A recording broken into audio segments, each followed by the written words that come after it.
Welcome back to the game, everyone.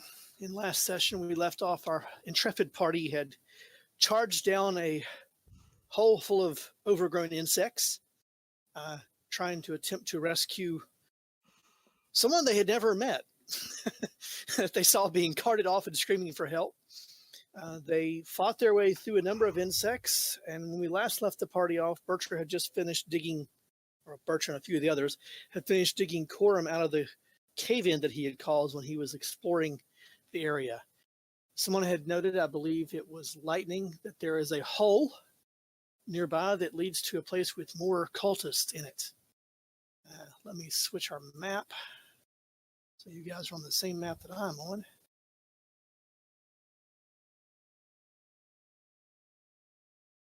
Load, there it is. I gotta zoom out. So, as Corum emerges from his dirt-covered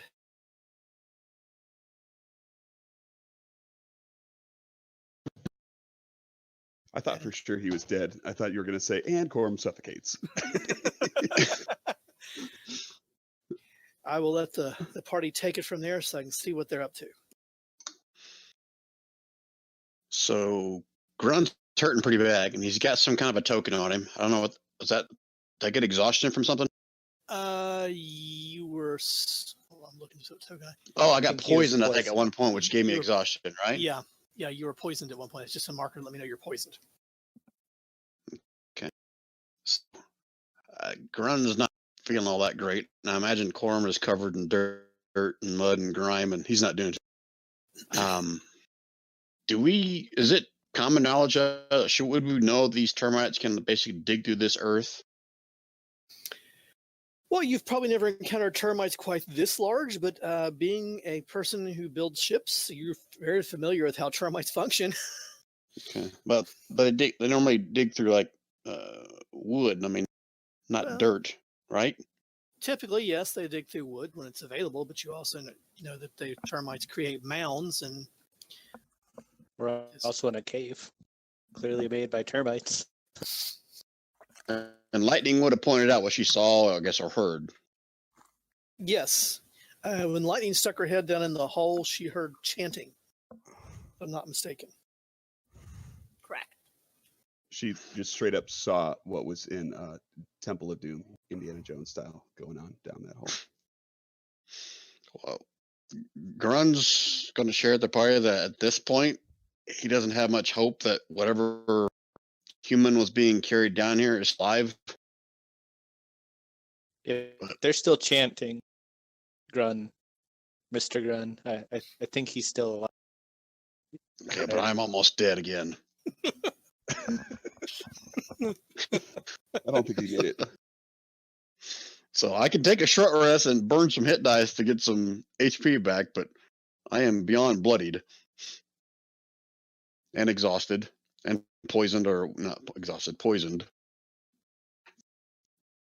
Which I gotta look up metagame. What's that mean? At least you're There's not advantage blind. on attack rolls and ability checks if I'm poisoned, right? Or am I exhausted? Which is it, Jason?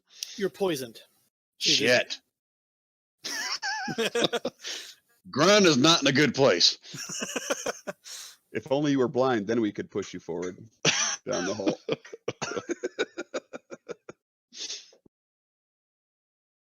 And we don't have any kind of antitoxin or anything, do we, for poison?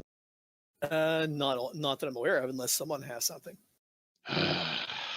So You guys didn't know I conveniently carry 3 antitoxins and 12 superior healing potions? no, you didn't share that with us. That's good news. I don't. I'm Oh. sorry. I'm sorry, Grun.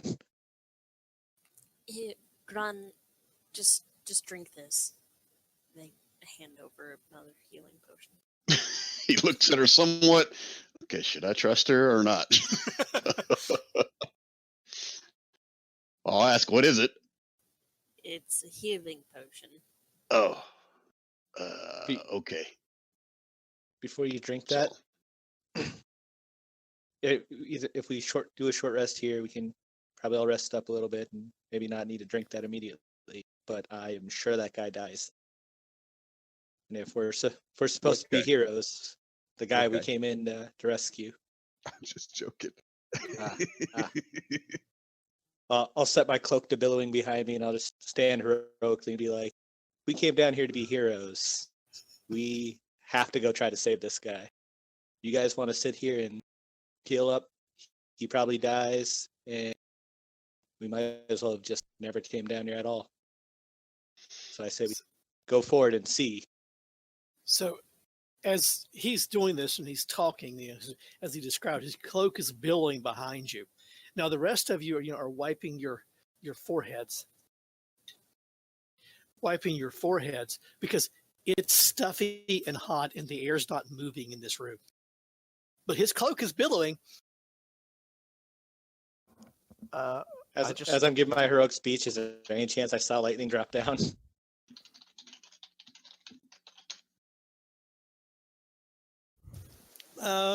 Yeah, you probably did. Ah, shit. Grun, drink up, and then I guess we're going. so do I roll for the healing potion or someone else do that? You can roll for I'm it. good either way. Is it 2d4? Is it a regular Yeah. one? It's a regular, yeah. Jason, Yes. my dual wielding, Wow. can I grab the 2 potions that I have and hand them to Grun, and then just jump down the hole? Sure. I'll permit that because you're not in combat right now. I'll permit that. Yep. I hand Grun my 2 potions of healing. Are you saying anything to him? You're just going to, like, give me hold these, or can I drink them? Drink them. Oh, you are awesome. Guys, before we run down, we might want to sneak in there first. Maybe we can see what they're doing and plan out. Okay, so bye. everybody Okay, stop for a bye. second. Lightning. When you go down the hole, it's a small, compact tunnel, about 3.5 foot wide. Drops about 5 foot down to the ground. You find a small puddle of blood soaked in the ground there. The tunnel U-bends down and around. What are you doing? Sorry, could you say that last bit again? The tunnel, you drop down the tunnel, drops about 5 foot down. It's a small tunnel. And then it kind of makes a U and then goes back, rises back up. And the entry is on the other side, is like just above your head. There's a puddle of blood soaked into the ground there, the base of when you drop in. Step over the puddle of blood and continue towards the chanting. Okay, I'm going to move you just the other side of the wall so you can get a view of what's going on. So you kind of stick your head up to see what's going on. There you go. Now, what you see is what you can see on the map now. You see a larger area to your right. You see 2 of the bigger four-armed looking creatures that you saw earlier, that you all fought. And there's an altar there. And you see a form laying on the altar, and his arms are splayed out, and you can see blood dripping from his arms. That's to your right. To the left, behind a set of, actually, you really couldn't see it, but to the left, there is a slight reddish glow, like a candle off in the distance. Pardon me. Mm-hmm. Okay, now hold that thought, because as you're looking through that, you hear Bertra jump down the hole behind you. And this is when Bertra discovers that she's probably about the same size as the hole. Uh-oh. Oh no. Now, Bertra, it's really, really tight in the bottom of this hole. I mean, you drop down, and of course, the hole U-bends down. And it's not like it's a big passage down here. It's a crawlway. And it's about as big as you are. Now, you can get through it, but it's going to take you a little bit of time to get through it. And you can't really go much further because as you duck down, you start crawling through it, you see Lightning's legs. She's peering, as she's gophering through the hole at the other side.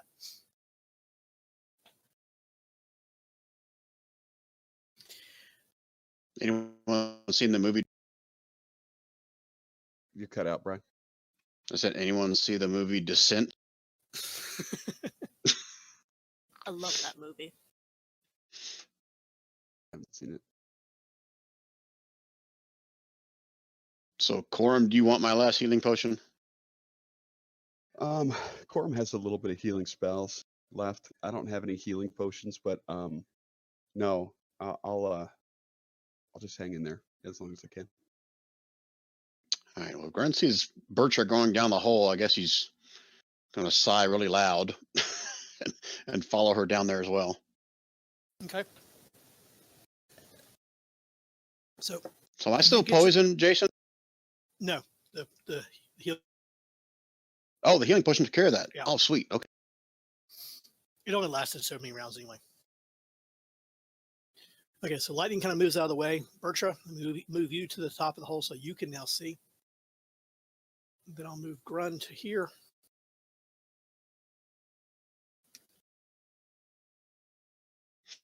Okay, Lightning, stop right there.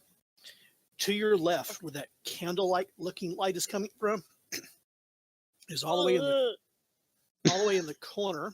Sorry. See where I'm pinging? Yeah, I see it. That's what I'm seeing. Yeah, it's kind of got a dim light, and it looks like a wavy line of red in the air and kind of a shimmer there. Kind of like maybe something's trying to break out of the open air.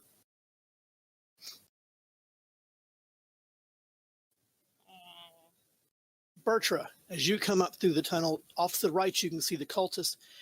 They look, or you can see these creatures with 4 arms, and they look over at you, and they immediately move into a defensive position as if to block you from the altar. And behind them, you can see the guy that you saw being carried in here, laying on the altar and bleeding out. Now I need to ask you all to roll initiative. So I can get things tracked into turns.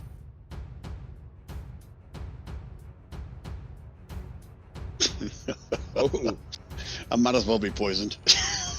holy crap. I got a 6 on my initiative and I get a 7. That makes sense. I'm like furthest back. And I got to add you in there. I did not get a chance to work on the site there. Where are you hiding at? There he is.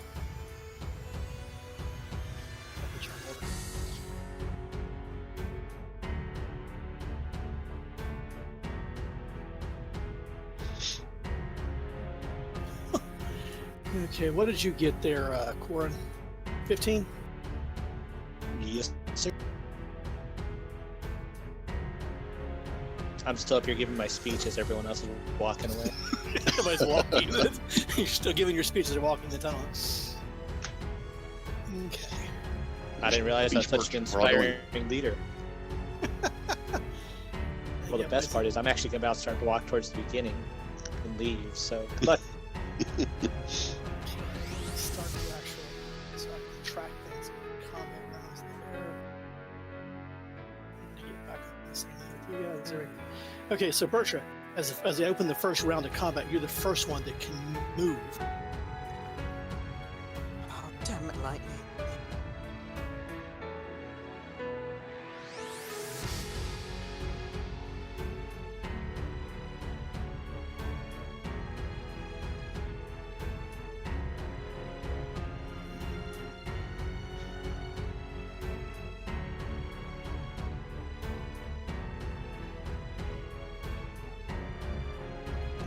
Stop. 1 minute.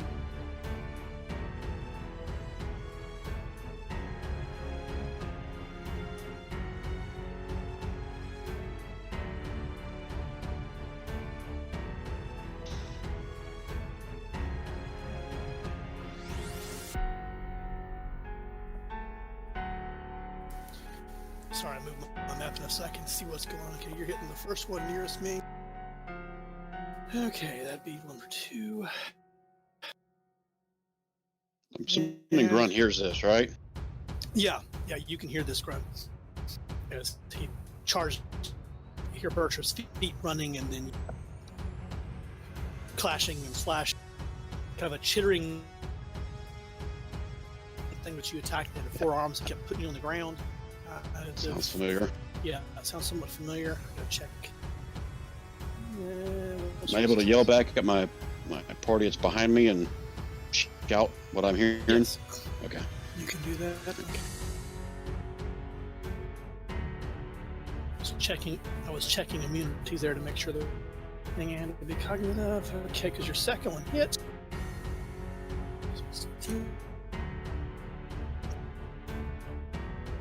Okay. Okay, Bertrand, anything else? Run them through with the offhand. Sounds good.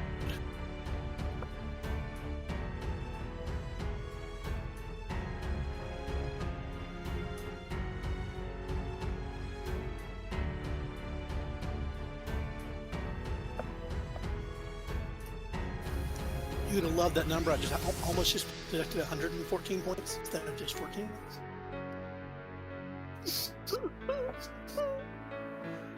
So you slash and dash into this thing, run your sword into its side. It snarls and looks at you like it's really upset. Anything else from you, Bertrand? We need more people down here. Now.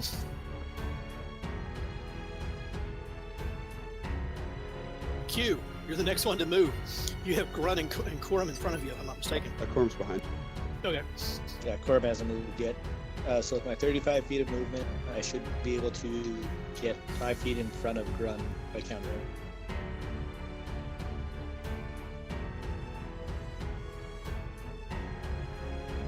Up down the hole. Oh, I can't pass him? Nope. Not while he's in the hole. He dropped down into the hole before we started combat. Well, I guess I will, Well, I guess there's not really much I can do, so I guess I will move back past me if you'd like, and I will. Okay. I literally have nothing else I can do, so I'll just... Come on, guys, you got this. Good luck. Lightning, what are you up to?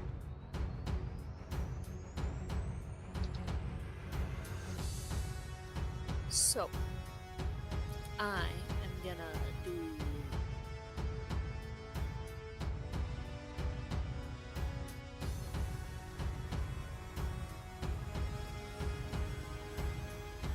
Taking care.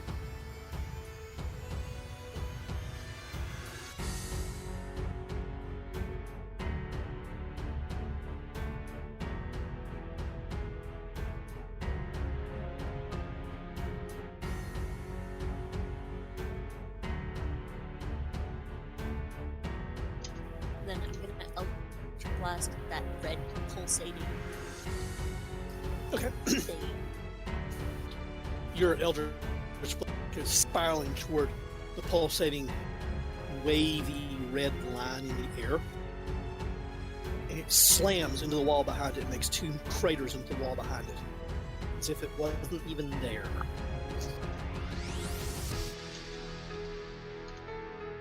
Don't play.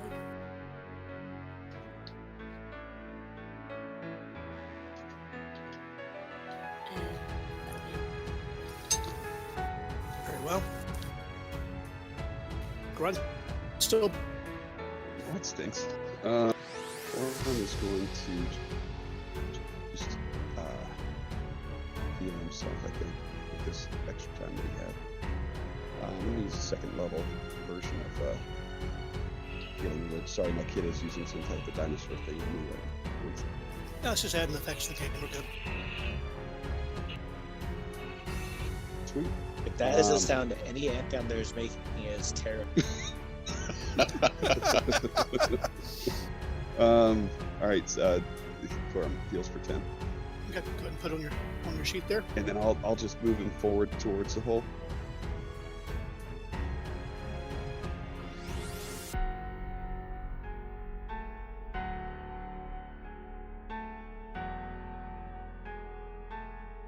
The bites and stings are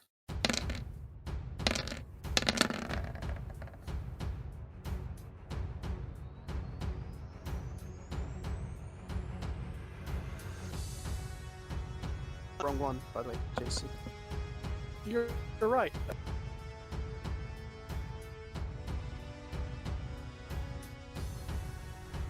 You know, to be fair, you should probably put damage to it.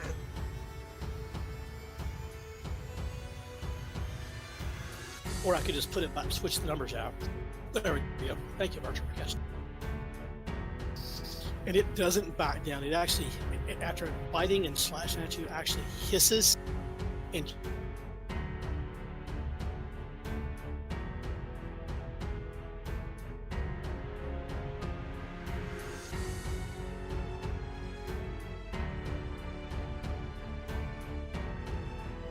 I can't move it. You're going well, to I can move. fix that. Okay. Oh shit. Bad memories right now. Okay, so I can see lightning to the south, Bertha to the north. I don't see any enemies near lightning. So I guess I'm going to go towards Bertra. Although my lightning is probably in more trouble than Bertra. I don't see any danger.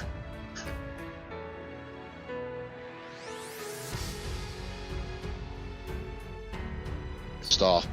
I'll actually click on it this time. Whatever I can. And I'll get up here. Actually, I'm going to go right through them if I can't. Sorry, that was me. Okay, so first thing first. I'll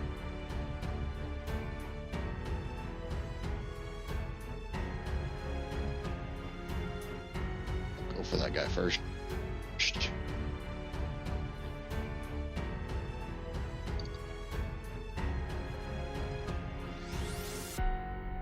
And if he's still standing, I'll give him. Oh, I get that advantage. Let me roll one more time just to see if I get a crit. Yes, you get a crit. Hey, Did. Oh. So 17 off of him. punch. Some more damage than he had. So he's dead? Not dead. He's still standing. Oh, okay. They said damage than he had. I was like, okay, I like that. And I guess I'll do one more for him. Okay. Shit, let me switch my thing to advantage. Okay. Okay.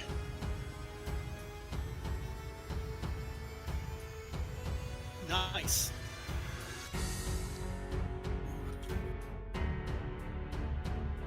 This thing, it's not looking healthy. It's not looking, but it doesn't seem like it's going to back down. You know, That's all I can do.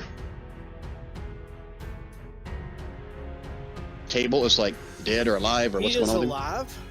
He has nasty cuts on his arm, particularly at his wrists and his ankles, and he is bleeding out. Okay. Slowly. Like dying, bleeding out, or like Yes. just wounded? Yes. Dying bleeding. Oh, shit. Okay. I'll use on my turn. The other king just rushed in.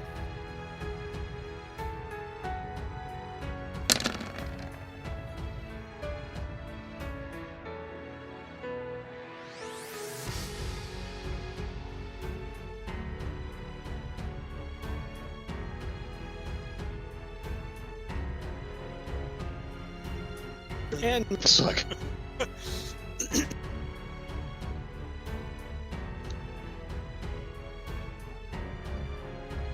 well, 2 stinger attacks, huh?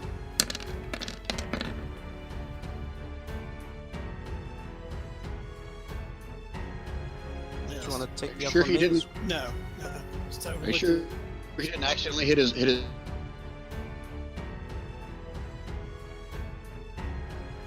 His friend? 2 of them. Bartra. Oh, wait a minute. Before I do that. There's a buzzing in the air. Ooh. Coming area of that glowing rip in the air, and it's getting bigger, and the buzzing is getting louder, and it sort of sounds like a huge swarm of insects, to the point where now it's becoming difficult for you all to hear each other when you're talking back. It also is making casting anything with a vocal component to the spell hard. Bertram. The part of them. You asshole! You asshole, Jason. Yeah, I didn't write this one. I just grabbed it off the shelf. Let's slice him up with the great sword. Or maybe not. You swing Remember, with the great sword, and you get it advantage. actually, yeah, you He's get flanked. advantage. Yep, good point. All right, just grab that. Roll that again. There you go. Damn, D4. drop the first one. You go D4.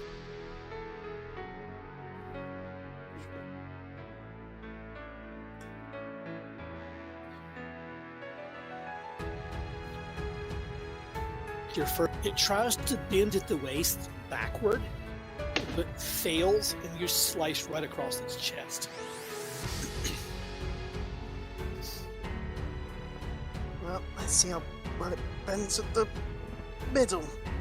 You come back around with the sword on the backswing and slash into it, nearly cleaving it in half. As it expires.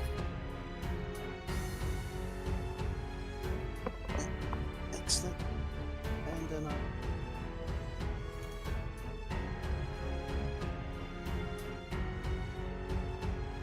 I'm going to swing with my offhand. The other one. Yeah. Okay. Moving in a counter to make sure he has between him and Grun, and holds the flanking. He slashes into the other one with an offhand, nastily cutting into one of its arms. It howls in pain, swells up, and stands its ground. Anything else, Bert? Oh, this will be a long day. That's it. Grun is vacated. This one here is Perfect. dead, right, Jay?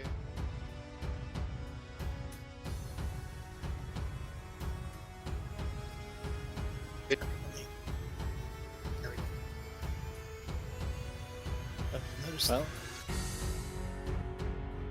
the script. Notice that the script is not putting X's on things for me.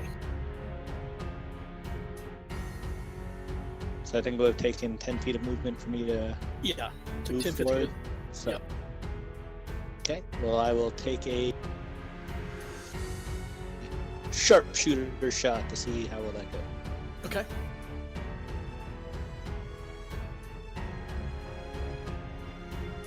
I'd say that's pretty solid. Nice hit. Your arrow whizzes between your two companions. It slams into the side, and you actually you all see an arrow spray as Q emerges. I'll take another shot.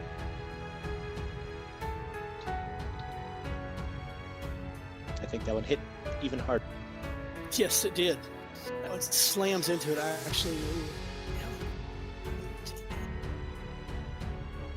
This one actually, you guys see it. It's got an arrow protruding out of its neck, and it's blood just pouring down its chest. And then I will stand exactly where I am and block the hole. Just kidding. I will use my movement to start making my way towards lightning, actually. So. Okay.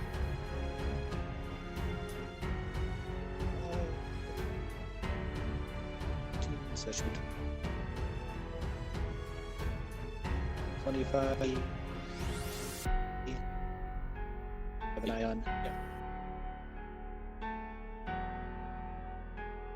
Your point of view, Q, and you can waving red rip in the air, and it's like vibrating to the light.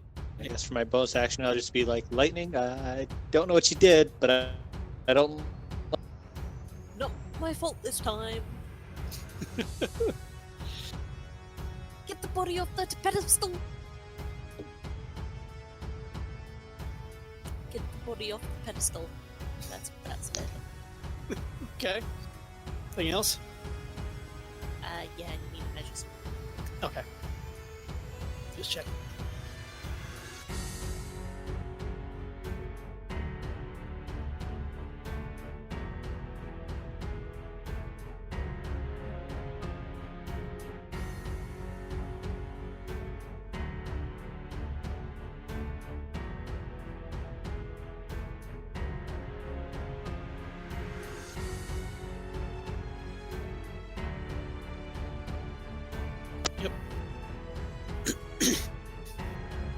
So, heck. So an eldritch bolt goes whizzing by you, Grun, between you and it, and it slams into the altar beside you, and you look to your right and you see lightning just kind of cringing on. Oh, Sorry! Cora. Corm's gonna drop down the hole Okay. 10 feet. Oh, sorry. Alright, it's 10. Interesting. I don't see anything to the south from here, so.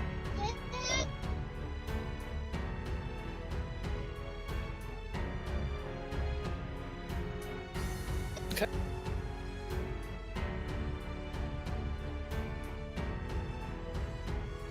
He turns sideways and your rapier goes beside him.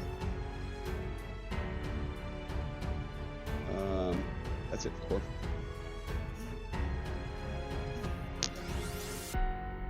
Corm. Grun.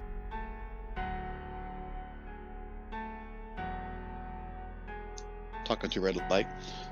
So how do you do rule me giving a healing potion to someone else? Is that an action, a bonus action? Because he's unconscious, it's the whole action. I'm assuming you mean the guy on the altar. Yep. Yep. Okay. All right, so I'm gonna take my.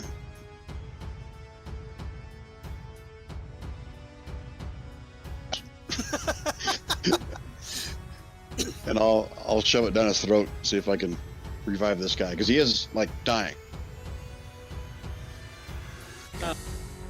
Just so I can see how well you do, dex roll. I just want to see how well you do what you're doing.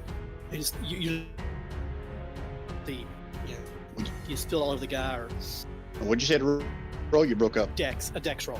Dex save, dex check. Just dex check. was on my jam. Oh. Okay. So, that part, that's an advantage. You actually rolled a 1. Oh. Yep. I can turn that off. That's okay. I leave it on as I'm getting ready to use my Yeah. bonus action to hopefully kill this guy. You're fine. Yeah, you're fine there. But so you unstopper the thing, and as you're unstoppering the potion, you actually break the whole top of the bottle off.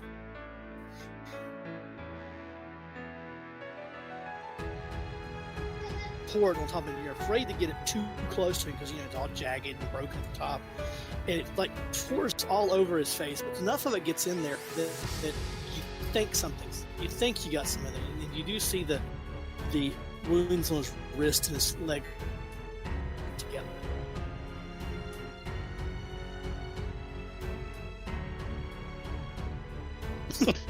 Action to is the guy is he tied down or is he just laying there like Just dying? laying there. Just laying All right. there. So then I'll use a bonus action to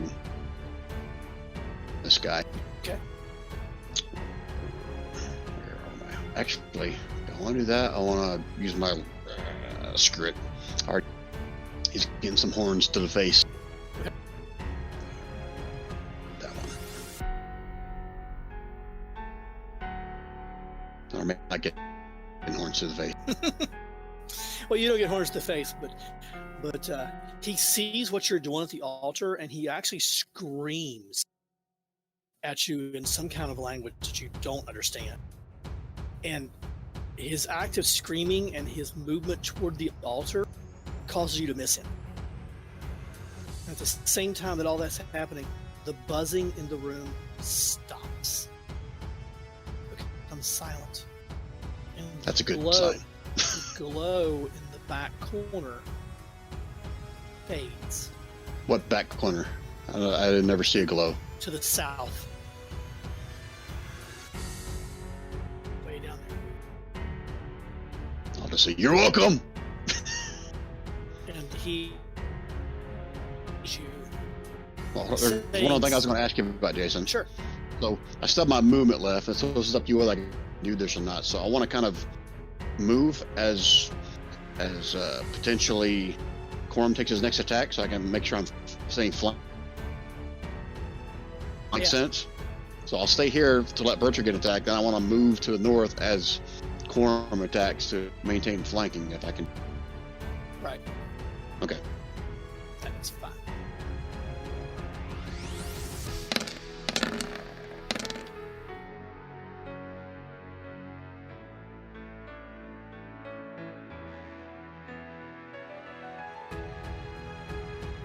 The stinger misses, but the second stinger hits. Con save again. Again, are you doing my health or am I doing it? You can do it. Okay, so I take full 15, or is that 9 only if I fail? Yeah, the 9's only if you fail. Okay, so we'll get that 6 out of the way. It's my jam. No longer poison. Where do you have abilities? Class teachers? No. Saving throws. Click on your token, there's a saving throw button at the top. I don't. Oh, there's saves. Nothing for saving throw. Oh, easily done. You Suck feel it. you feel that same burning sensation as the sting hits you. You felt it before when he was in the hallway, and you grit your teeth through it, and it slowly begins to fade. Suck it, Spider-Man. Bertra.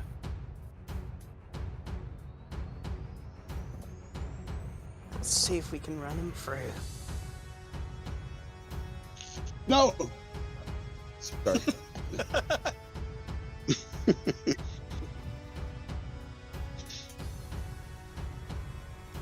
So Sorry, as it's tearing stuff up. That was such bad timing. I say, it was perfect timing. No, don't kill it. Your sword through it and pull it. Additional damage you can do so. Sorry, I'm just laughing a bit. As Corbin screams, no! Thinking you're aiming for Grun. gonna swing with the back swing. Oh.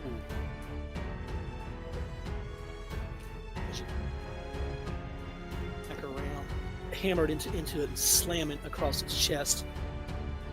And now Does not look happy. you're gonna try and bring it down. Okay. Oh! Pull the sword around and back up over your head and bringing it down into a huge.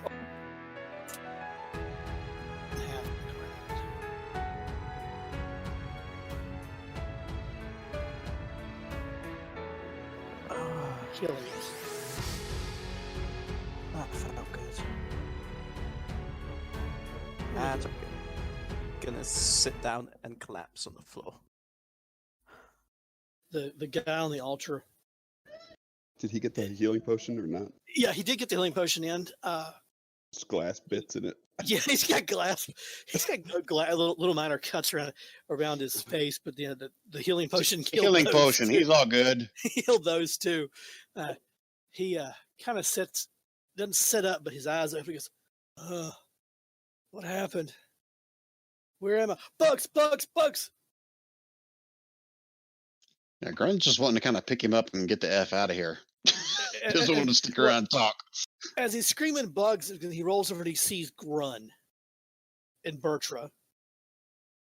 And his eyes get as big as saucers. And he starts scrambling back off of the altar, and then he falls on the other side of the altar. Stop kill you. me! Don't kill me! Don't kill me!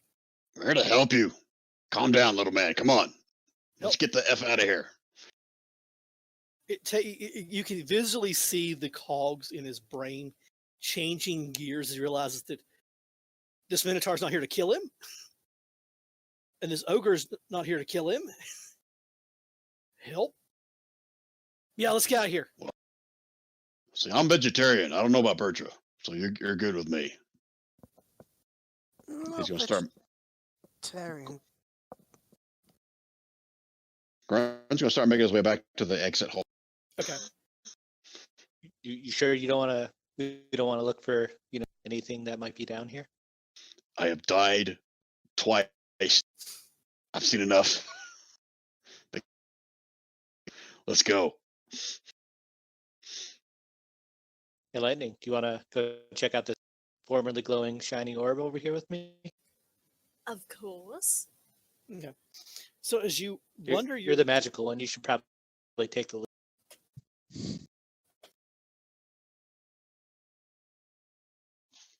So as you come back down toward the south, as the rest are beginning to make their way and help the guy through the hole and out the exit, as you two go south to look, the crack in the air is still there.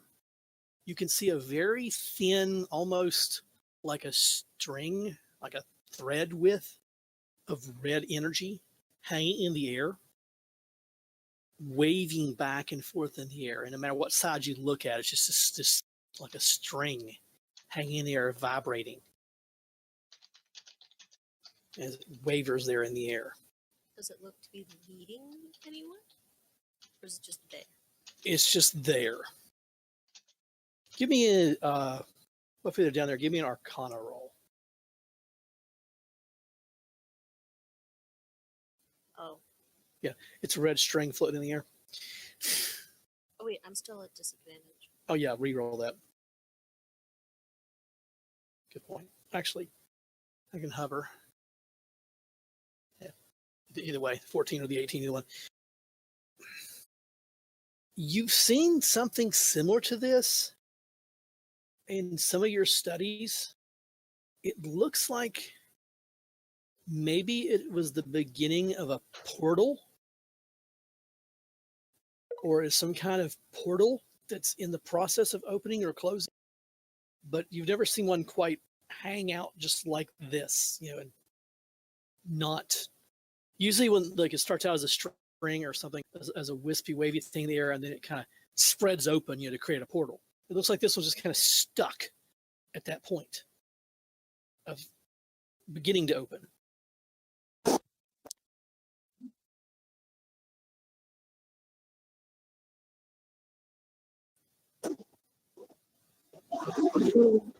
Can someone? Oh, that's not good. Someone's got feedback. Oh, sorry, it's me. I'm trying to figure out how to mute on the phone. My power is out, so as soon as the shit comes back, I'll Okay. What the fuck? Yeah, I can mute you on my end. I think. Can someone do me a favor and I got you muted, Rand. remove the bodies from around the altar? As you look back, you realize it's just you and Q. Oh, no. Oh, no, Run no. and Bertram walk down here. Oh, sorry, I didn't realize you guys walked down there. So what'd you ask, Clayton? I can barely hear. Can someone remove the bodies from around the altar? Sorry, I got to ask a dumb question. So their bodies around. No, he's just No, on the altar back. Altar. Oh, there's no bodies on the altar. The guy's alive. Around. Oh, there's bodies up there? The spider dudes. The Oh, goofy looking guys. Yo. Q will go up there and try to drag one away. yeah, Grunt will go With grab the one as well. super Bring it strength. back. Can you guys hear me? Yes. Yes. Alright, good. Okay, yeah. We'll just drag the bodies 10 Okay. feet away from the altar.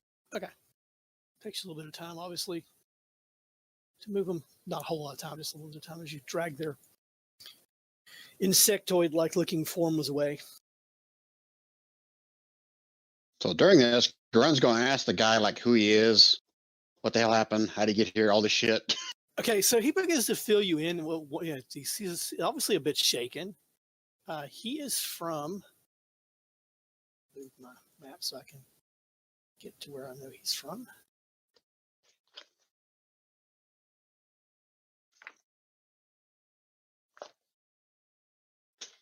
I'm in the wrong region. That's why I'm not seeing what I'm wanting to see.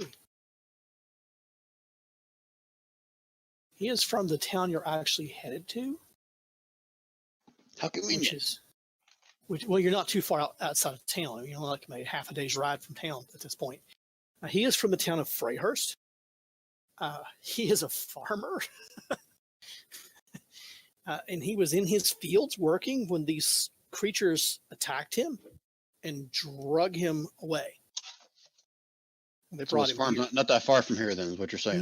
No, his farm's not that far at all from here. He said the town had been dealing with these oversized, he calls them ants, lately, and his farm has been one of the ones hit the hardest by them. But they hadn't been brave enough until recently to take people away. And he points, as it's there, he points at the ones, and he also says, he explains they were doing some chanting or something, all creepy like to him, but they have never seen them before. They've just seen the ants, the termites.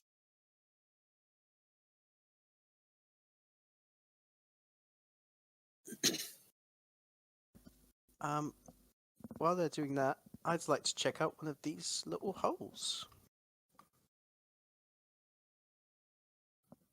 Oh, okay. Thank you. Those are mounds, and as you peer down in them, it appears that at some point they may have contained maybe eggs or something of that nature. But then that's what you think at first. But then as you get closer, you realize they're actually just vent holes built into the floor of the mound. Vents for what? Perhaps to let fresh air in, Oh. or perhaps to store blood in.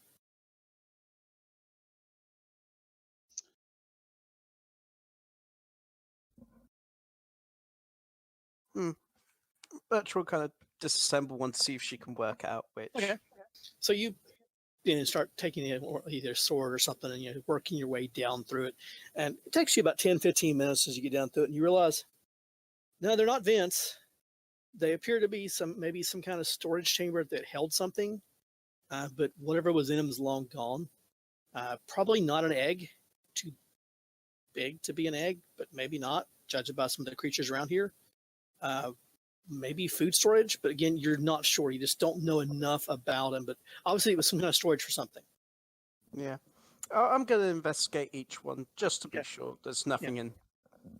You don't find anything in any of the four that's present here.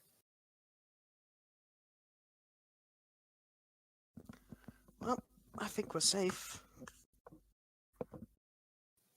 Did removing the bodies from the area change anything? It didn't change anything. The thin ropey or the stringy looking line is still there, but it's beginning to fade.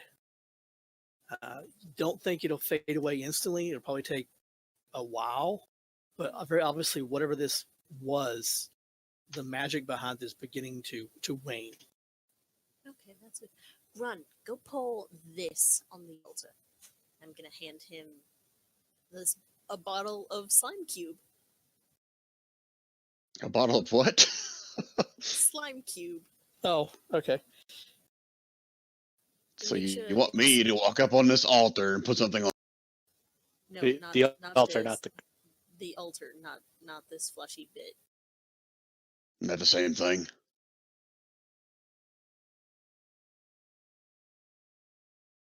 Really, she says. No, the stone thing where the dude was on. Oh, okay. Sorry. You gotta explain stuff to me slowly. I do that. So you walk back up and you pour the contents of her bottle onto the thing. It's kind of rank smelling now. It's been in the bottle for a little bit, not a huge amount of time, but a little bit, and it's kind of pungent. But there is no visible effect to the string. I'll call it for now, for lack of a better word. So this is Brian talking, not Grime, but upstairs we found some light that magically radiates equal to a candle and a wand. Mm-hmm. Is that something we want to investigate further if it has anything to do with this? I totally forgot about those. Oh, yeah. Corm's got it. Looks like there's written a down. slot in this thing. Yeah, it's in party loot. I've decided as soon as we level up, sounds like might be soon. If we're Corum will have identify, just FYI. Out of character. The wand was a long, withered stick, it says, for a description. Yes, that it was. I was just scrolling back to my notes to find my exact section on it. So it's a pale glowing citrine that magically radiates light to a Yes. candle. Yes. Found it. Yep. Carrying that. Corum has the wand, the glowing gem I think Grun has. Sure. Sure. I thought that's what it was. I might be wrong. That's not a gem. It's I guess a citrine is a gem, isn't it? Yeah. Corum! Get down here! I Corum need turns the around. fancy stick! And at this Run, point, Corum, she needs you. the guy you rescue is like, "Can we leave now? This place is creepy enough as it is." I mean, you can. I have experiments to run. Actually, oh sorry, go ahead. But there's more bugs. No, they're dead. All of them? Pretty sure. Pretty sure. I mean, Sir, His head's like on a wobble, looking at each one like, what do they mean by pretty sure? Well, nothing in life's 100% sure. if you guys want to stay here and keep an eye on this magical crack, lightning continues their experiments. I could walk out, Mr. I apologize, sir. I did not get your name. Vandal. Mr. Vandal. I could walk Mr. Vandal out. please. I'll give you a hand. Thank you. You're probably going to need a boost out of that hole. Oh, we can jump, but it is very much appreciated, Miss Bertra. Okay, so let me actually get back on the map that you guys are on because I'm on the world map. That's just because I moved over there, so I can look at the name of the city. Jason, can I do any kind of like Arcana? I forgot about the wand thing. Can I do any kind of like Arcana check or something Sure. to kind of just get a better understanding of what it is, or Yeah. if it's like a priestly magic or a wizardly, you know what I mean, or if it's just a weird gnarled stick. Okay. I moved the three of you to the other side there. Oh, nice. And what'd your Arcana roll go for? Okay. Oh, nicely done. You can tell that obviously it's more than just a stick. You can tell by the feel for it, of it, and the look at it. It's more than just a stick. You're not really sure what it is, though you get the feeling it might be a fairly powerful and a fairly old type of magic. But I can't tell if it's kind of like more arcane than divine or anything like that. Probably more. I'm actually looking at it. Probably more arcane. Okay. Based on looking at, and the thing that sticks the most about it, you can tell that it literally, the branch itself looks like a petrified stick. Okay. Do I get any sense on how to use it yet, or is that something that only comes with identification? No idea how to use it yet. So you can tell it's magical just by the feel of it, but nothing overt about it. All right, cool. Okay, let me take a quick pause.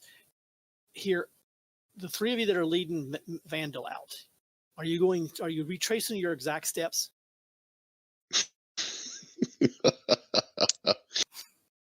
That would be my intention, but Bertra will be in the lead.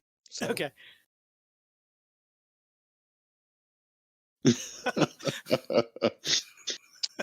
As she negotiates. She negotiates her rescue. Yeah, that seems reasonable For for the a poor farmer. farmer. Yeah. So, because Bertra's not paying close attention, you wander into a dead end. And in the dead end, it looks like this may have been like where they stored wood to eat. It's a long, tight kind of tunnel filled with bits and pieces of wooden objects. And among the wooden objects is a shield.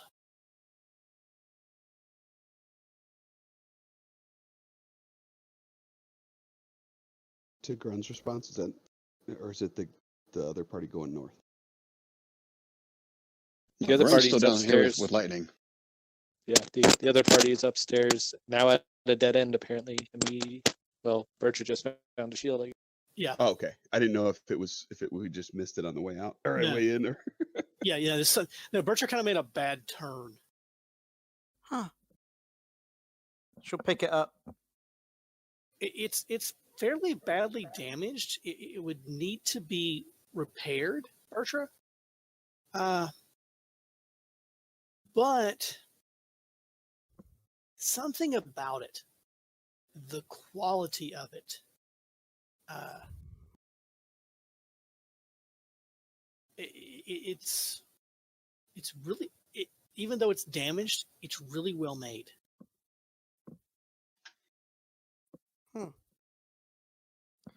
I'll inspect it for any markings. Okay, give me a check there.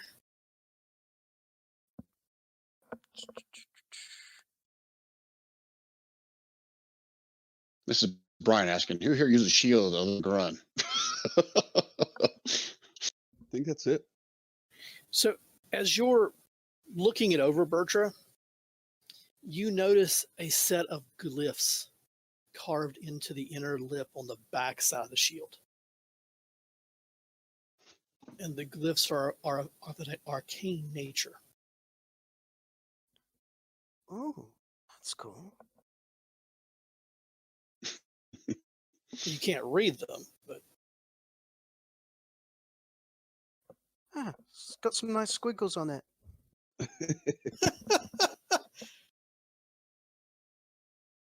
Yeah, Don't but it looks know like it's old and damaged. You should probably just throw it away. No, they're magical. Yeah. Besides, we can might sell it. Okay, makes sense. Besides, I can literally carry pretty much most things in here. It's not going to bother me. can we leave? Is this the way out? Patience, No, Mr. Vandal. no, I'm a bit lost. Couldn't we just Yeah, no. follow the bodies?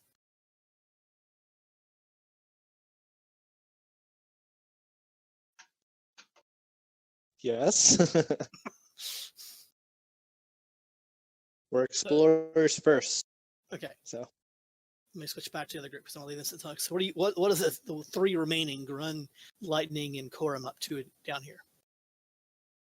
All by their lonesome. What did Goggles of hindsight. Corum's thinking short rest till they get back. so Quorum didn't really get anything good out of that Arcana? I'm guessing. You just can't utilize it yet, but understand that it's like a more of an arcane nature. Yeah. Like is like a You know it's magical of some kind, but you don't know how to use it. So Grunt just standing there next to Lightning. Okay, what do you think, Lightning? Is this a portal to the abyss? Well, that's what I'm about to find out. I'm gonna slip on my goggles of hindsight and look through the portal from the past Okay. when it was So- still a bit more active. Okay. So what are you looking for?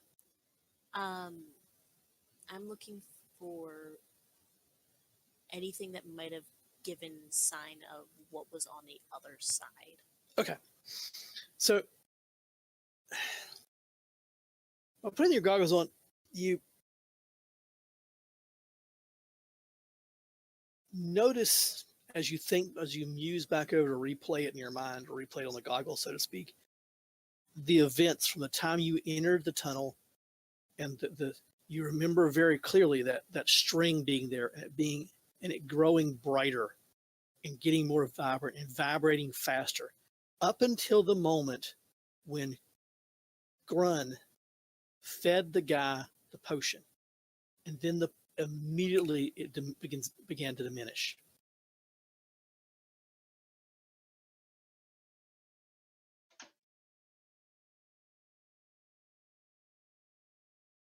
It would be funny if we just sent them off with the big bad boss. All right.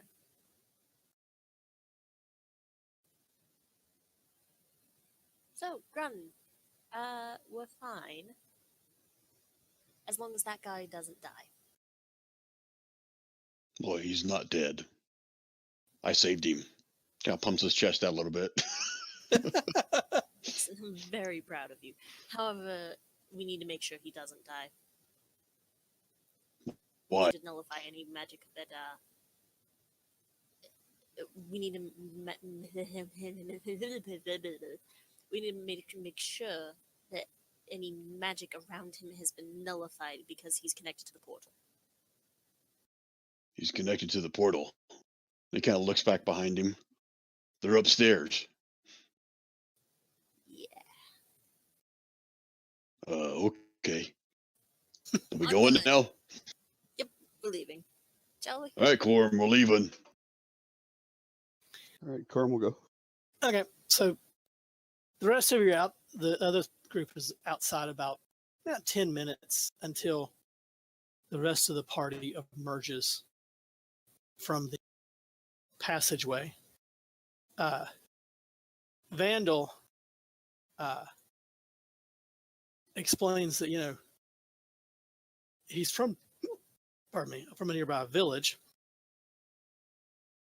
and the right place. If you all would like, his farm is not too far away. Of course, it's still about midday. It didn't take you that long while he was underground there. And you're welcome to stay at his place for the evening and then head on into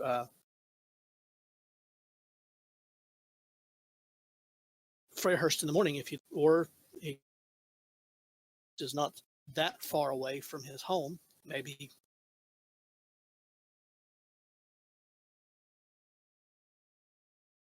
it's a matter of a few hours, probably.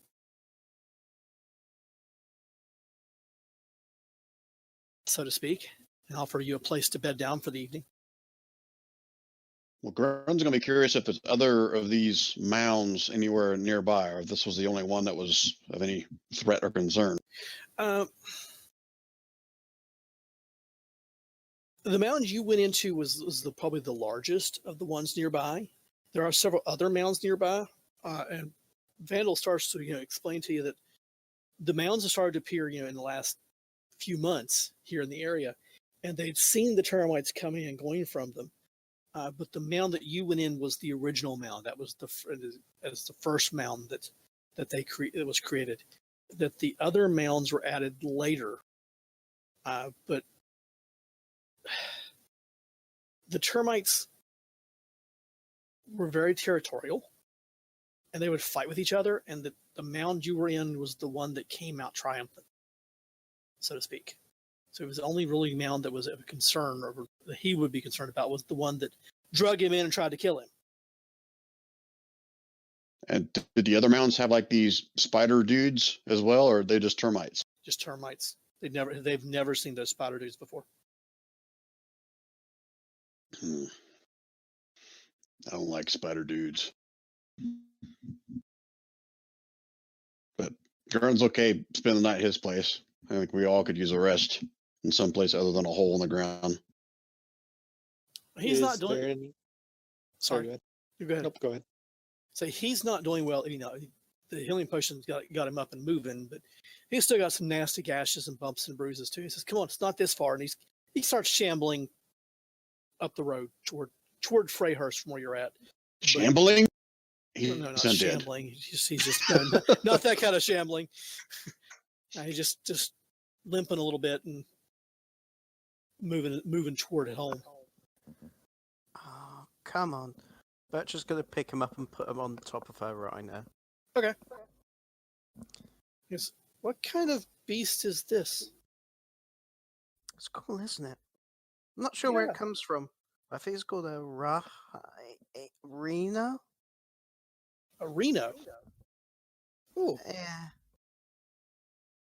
Its skin looks so thick and leathery, but it's really kind of soft and warm. So it doesn't take long with Vandal until you crest a ridge, well, not really a ridge, but a rise in the hill, and you see a small farmhouse and barn and his fields. And he points and says, Freyhurst itself is just that way. By horseback, you could be there in a half hour, 40 minutes tops. So I go in the town usually once a week or more to take my wares into town. And he goes to explain he's just a farmer.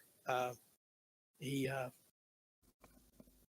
grows mostly root crops during this time of year. He also grows grains and things like that. He says, I don't have much, but I do have a barn you can sleep in tonight. And the missus will and I will see about getting you some dinner pulled together. And he goes inside and into his home, and because his wife's kind of a little startled whenever he rides up on a rhino with a group of adventurers with him. Then he explains, what happened and what had gone on, and she's a bit startled, and she's looking over his wounds and all that, and she's very thankful to you all. And they set a place up for you there in the barn for you to sleep that night. She brings out a rather.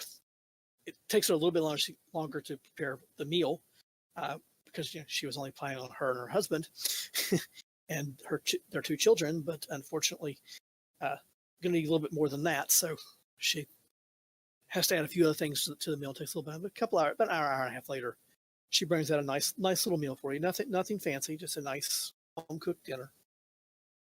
Lots of beef. No, actually, there's very little beef, though there is chicken. I imagine it's a very lots of vegetable stew. Yes, lots of vegetables in the stew. Yeah, Grun's going to pick out all the chicken. Bertram's going to take that chicken.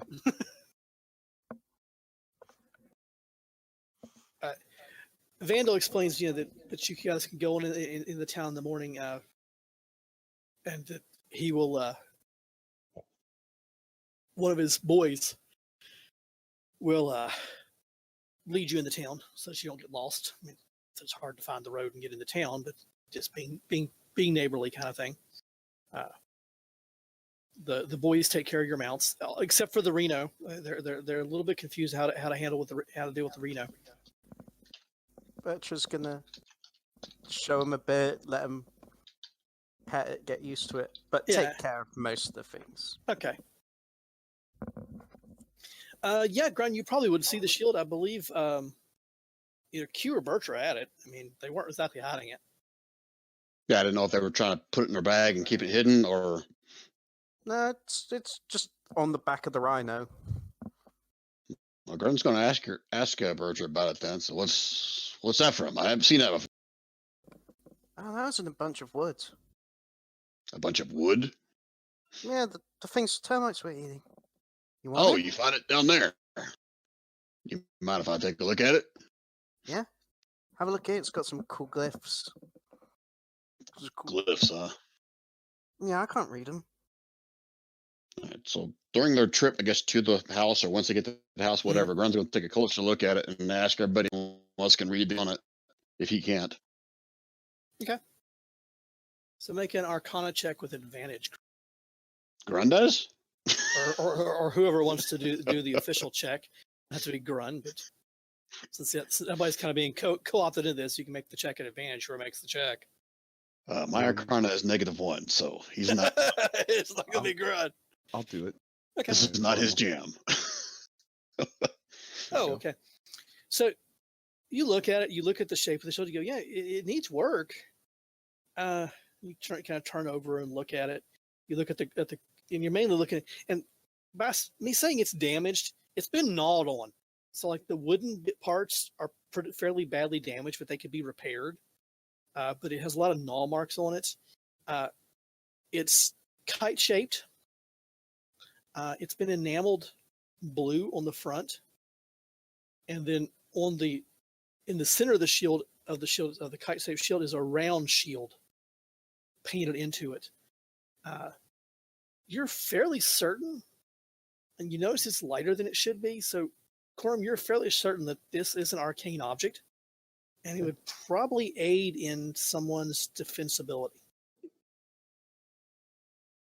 Even in the condition it's in, or It would need some work. It would need a craftsman to brace up some of the struts and things like that on it to make sure that it's not going to collapse just out of sheer lack of care. But with a little bit of work, it could be a functional shield, and it would probably be a really good shield for something. Okay. Keeping that all to yourself, Corum, or do you want to share that?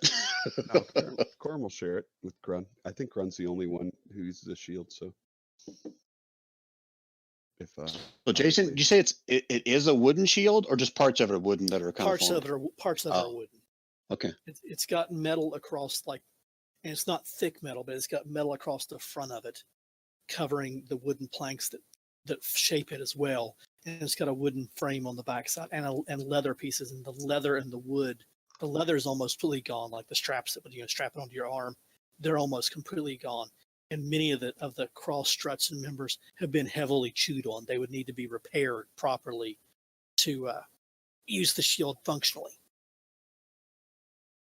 As you're looking at Vandal, says, there's a weaponsmith in town and could probably repair that for you. I like the sound of that. I don't see anybody else here using shields. If this has got some kind of magic stuff on it, don't you store them? It Quorum. appears that it would aid your defense Well, magically.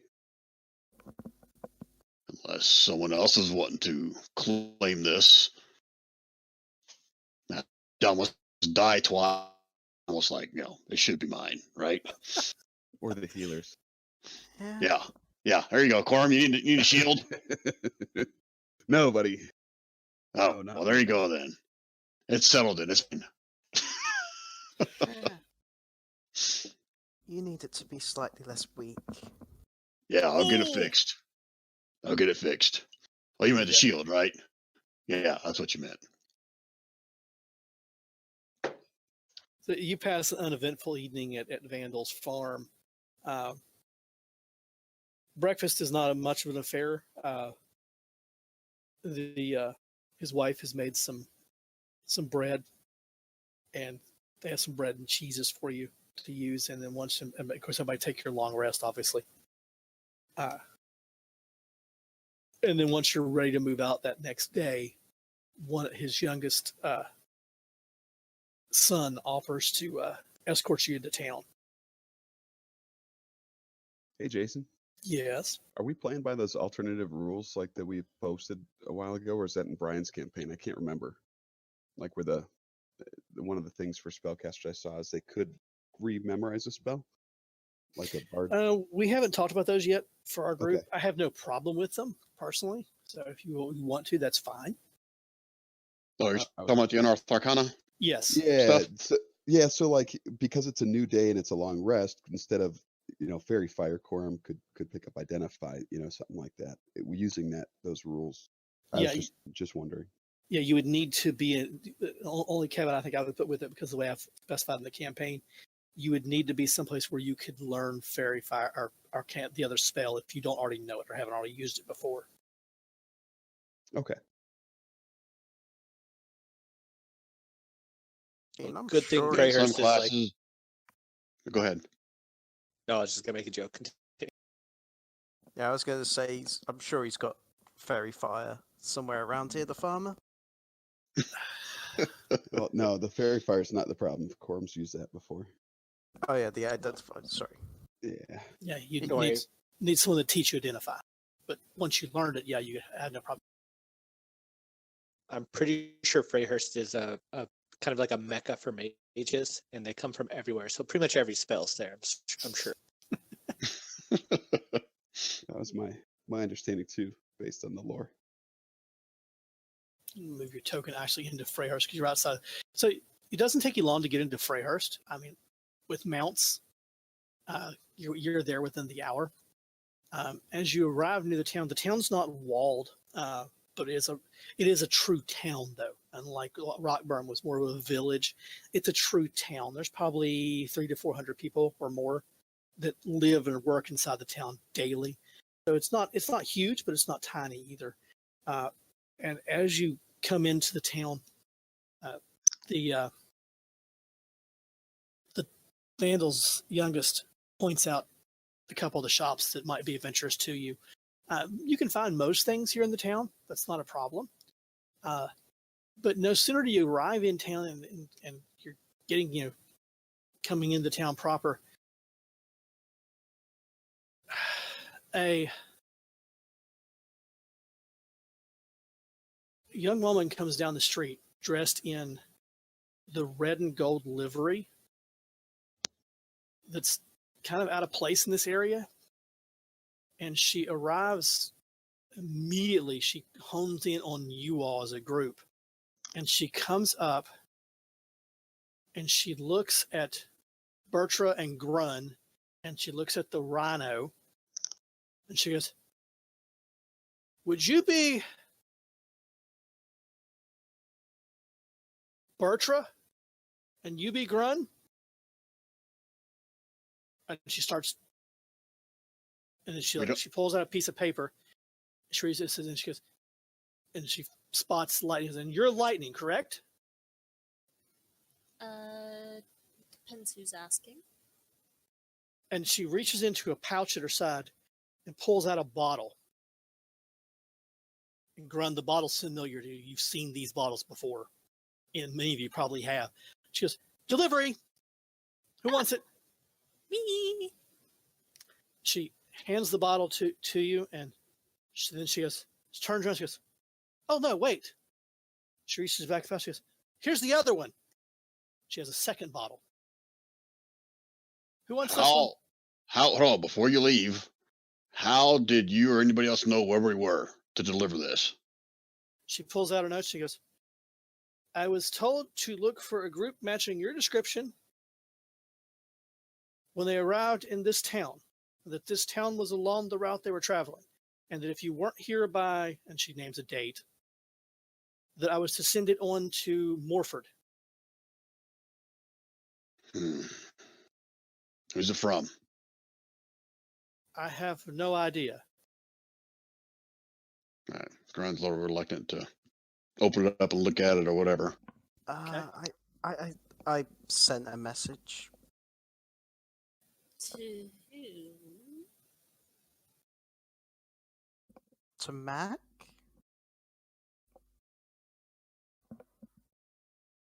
When did you send the message to Matt? Well, Lightning just seemed so worried about the undead. I wanted to see if we could maybe hire someone from the retrieval service to look into it, so when we got back we could deal with it. All right. Grant will give Birch the bottle if he wants to open it up. One of them. I guess I'm assuming Lightning has. You know, Lightning has one and Bertram has the other one. Oh, okay. Thank you, Bertram. That's nice. Thank you. Okay, so who opens which bottle? I opened up the first one that was handed. Okay. So the one that you were handed first. Okay, excellent. So let me do this. Show to everyone. The first bottle you open, because as soon as you crack the seal on one of these bottles, and this is a part you probably have never encountered as far as you all personally. You sent several of these. I know Grun sent multiples of them. So you crack the seal on the bottle. It's got a thick wax coat. You peel it off. You pull the cork out. You shake it, and then the note slides out. And no sooner does the contents of the bottle hit your hand, and the whole bottle just dissolves away. In it is a letter on parchment, and it reads, Agents of the Retrieval Service. Sorry, wrong voice. You inquired to an opportunity available in the region you are currently traveling in. At the time of your departure, I had none. Just yesterday, I received an inquiry from a wealthy patron as to the acquisition of a gemstone. The contract amount are 2,000 ords per member of your party. That party being all registered retrieval service operatives and the guides you are currently engaged with. Items are located in the tomb of Saketh, a historical figure from the region. He lived around 200 years ago and led an army of lizardmen. According to the contractee, that tomb should be about 25 miles northeast of Baltron's Beacon. Locally, Baltron's Tower. Locally, the tower is known as Baltron's Beacon. I do warn you that the lizardmen in the area treat the tower as a god and likewise may defend the tower. The contractee requires that you receive the following items.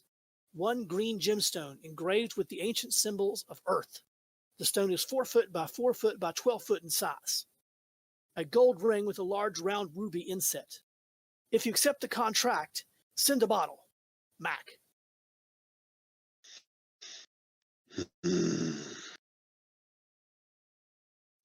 Grant doesn't want to talk about this in public. He wants to go someplace private to talk about this further. There's a tavern nearby. It's a fairly nice What about town. the other letter? The other letter? Let's go ahead and crack that real quick. Okay, so the other letter. These should now appear in your journals too, by the way, guys. Oh, hey, it's Dash. The other one It's a familiar handwriting. You've seen it many times in his ledgers and notes. Friends, Mac attempted to hire us to retrieve 2 items in the region you are in. A ring of wishes and a gemstone.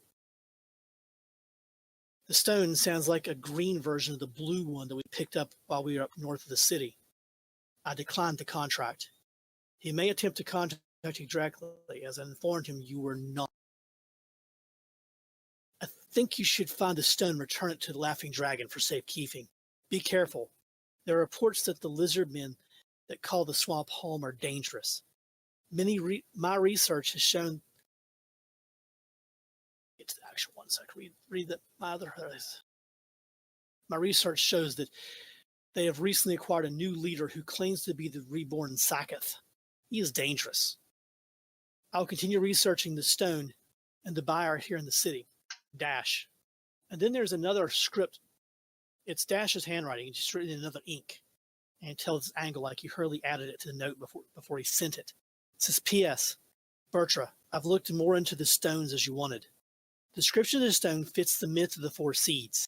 That's been verified now by 3 different scholars independent of each other. I followed the money trail to the cart that took it away. The trail went cold, but I can say with certainty that it was paid for by one of the members of the nobility here in the city.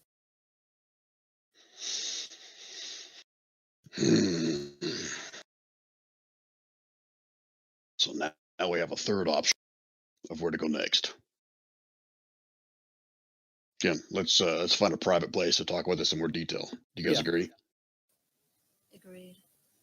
It doesn't take you all long, maybe 5 or 10, 15 minutes to find a tavern with a private room that you all can use. Not so much a private room, but just a back room, like a private room where you have conversation.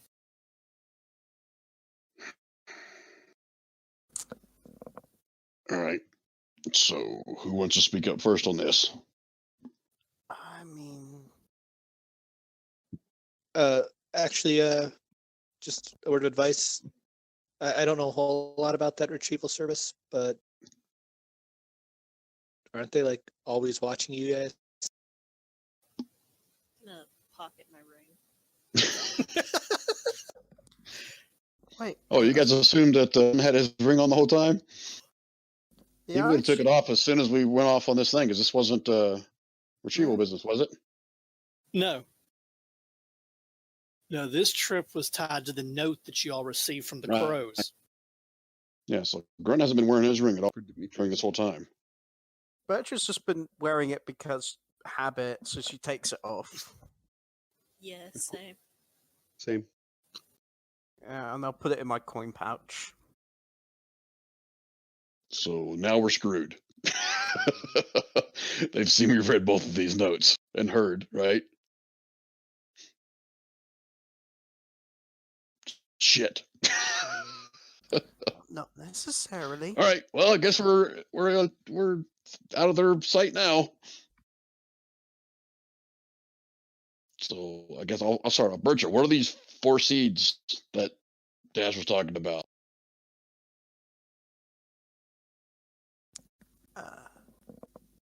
Oh, that's those things? Sorry. Yes, that's okay. I thought it might be bringing up something so- else tied to Bertra. No, it All seems right. to be like the main quest. So, as I see it, we got 2 choices. We can either just not go after this gem, or we can.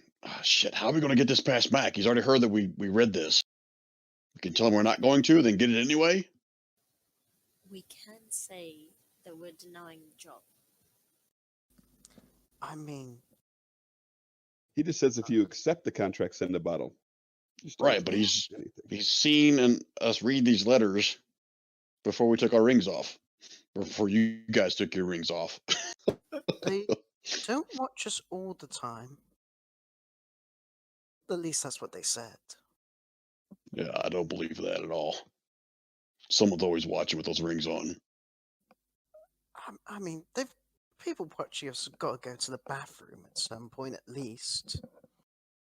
Yeah, I'm sure they've all been inside my privy.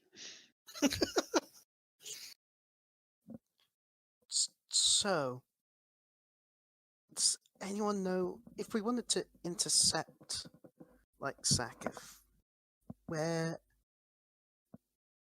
would we be able to find him? I mean, Because when they ask around, the Mac said it's somewhere close to us, right? yeah. Baltron's Tower, Baltron's Beacon. I mean, I've been around this area. Can I make a check or something? Yeah, give me a history check for anybody, which would definitely be Grun and Bertra. History, yeah, that's my jam. Everything's your Have I jam. made my way up here at all, or not? At all? Not so much in this area. A little bit further away. I mean, you did more travels on the northern part of the White Sea, not here. Wait to see if Bertra's going to roll before I start answering. Yeah, I just need to. I had to reboot. Oh, okay, no problem. Well, Grun's roll was high enough, so while you're doing Wow. that, see if you can. It's just a lower roll. When you traveled through the region before Grun, one of the things that caught your interest is because you actually came through this region. Close my. Oh yeah, Bertra's not. I rolled for Bertra. I still have access. So. Bertra, you might want to roll that again when you actually get access. Shown access. That was bad. One of the things that you found of interest in the region, we'll take the original roll, Bertra, because that one's even worse. Grun, you would have came from your home there at Beach Castle, probably through this way through Morford and down through the Dragon's Teeth. That would have been the more direct route into the area, and I'm assuming it's probably the way you went. And one of the things that you encountered in the area, and you've known about, because you kind of live in the region, is this place locally known as Baltron's Beacon.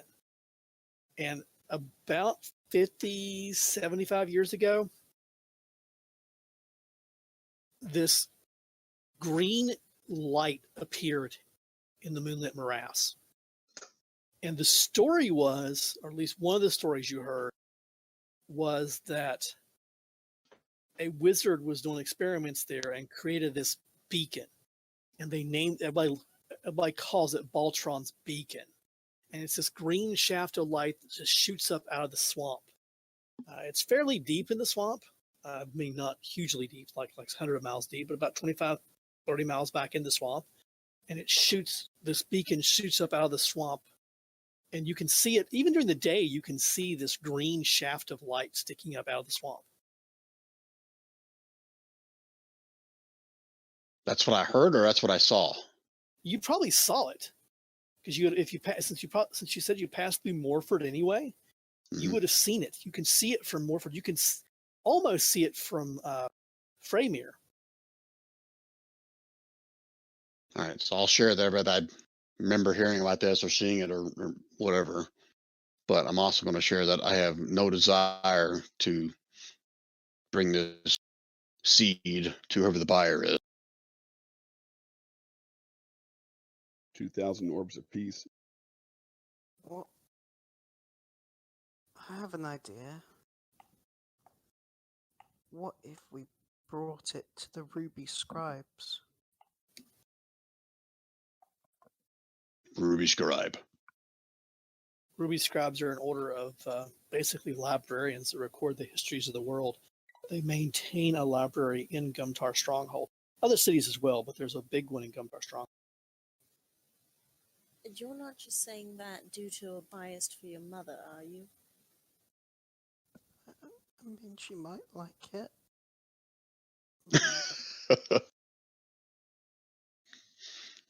You've also said they don't interfere and stuff, and they sound like they'd be safe to hold a artifact of immense history and power. Hopefully.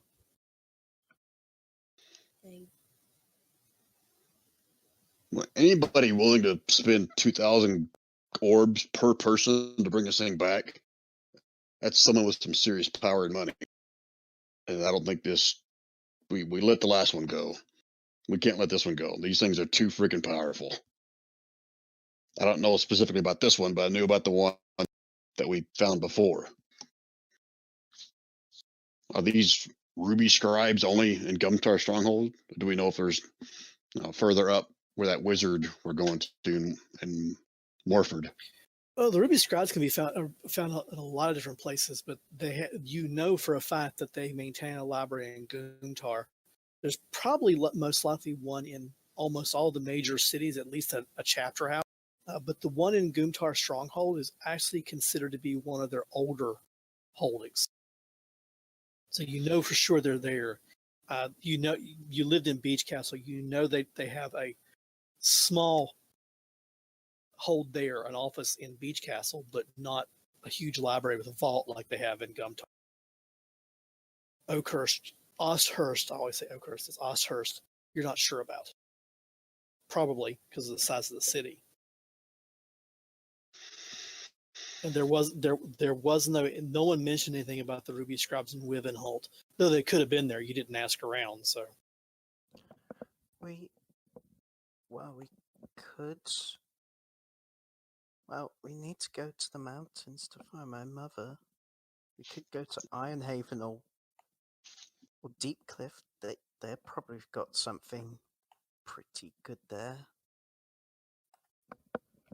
Yeah, so Jason, would I know if there's one of those ruby scribes in Beach Castle? They have a small chapter house in Beach Castle, but it is more along the lines of an office where they can report into. It's not. They don't have a vault or a holding or a library. Just an office. Okay. All right. So we got some decisions to make here. So if we're gonna look at Bircher with this, almost like asking if this is okay. If we're going to look into finding Bircher's mother, and along with this, getting this seed, no matter what, we need to get this seed. I feel that's important, not just for us or for Mac or anybody else. Just these things are too powerful. Get this thing before someone else does. So I imagine Max put this out to everybody, not just us. Yeah. Is there a reason you don't trust your employer? Has he steered you wrong? It's not that I don't trust the employer, just that my employer is just going to give this over to whoever pays him the most. Well, if this seed or whatever is as dangerous as you guys say, don't you think he would still do some research on the buyer and not just hand over something incredibly dangerous to somebody? Or do you think he's really just in it for the money?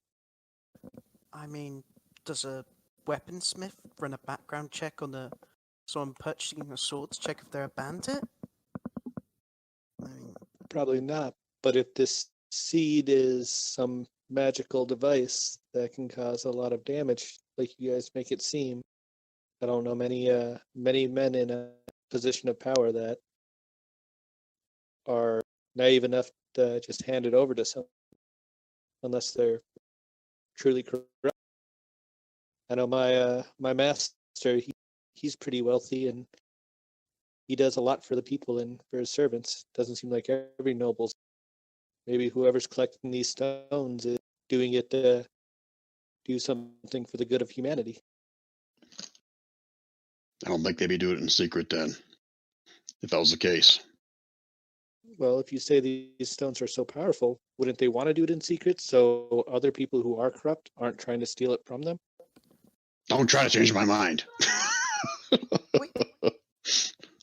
we could just grab the stone, and then we can not accept the contract.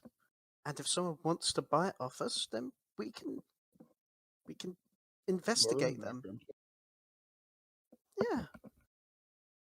If we make it known that we took this stone not under a max contract, that could be grave consequences for that. Don't you agree? Yes. I don't see how So it can. if we take this not under max contract, we've got to keep this a secret. Otherwise, there may be bounties on us. Or if Mac is unscrupulous, maybe he'll just have somebody else take a contract on getting it from you. Yeah. Knock, knock, knock, knock, knock. I thought we were in our tavern? Where are we? Well, you're in a We're private room in a private room. tavern. Oh, okay. All right, so put the letters away. Somebody want to answer the door? See who's there?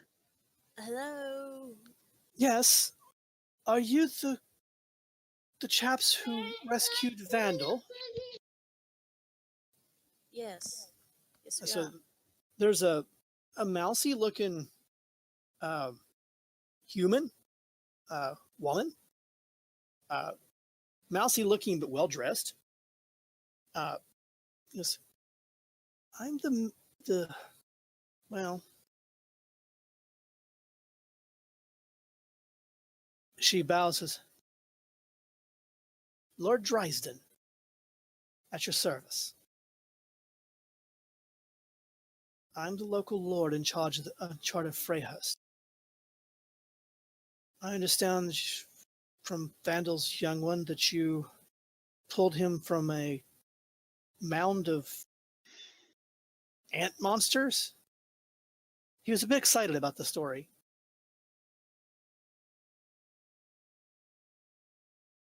I do have the correct Yeah, group of some people. spider dude. These ant monsters, as he called them, I think they might be more like termites based on what I've seen. They've been a plague to Freyhurst for a while now. We've been dealing with them, but I understand from Vandal's young one that you also destroyed the entire hive. Yes. Ah, Including excellent. a portal. A portal. That wasn't in Vandal's little one story. What portal?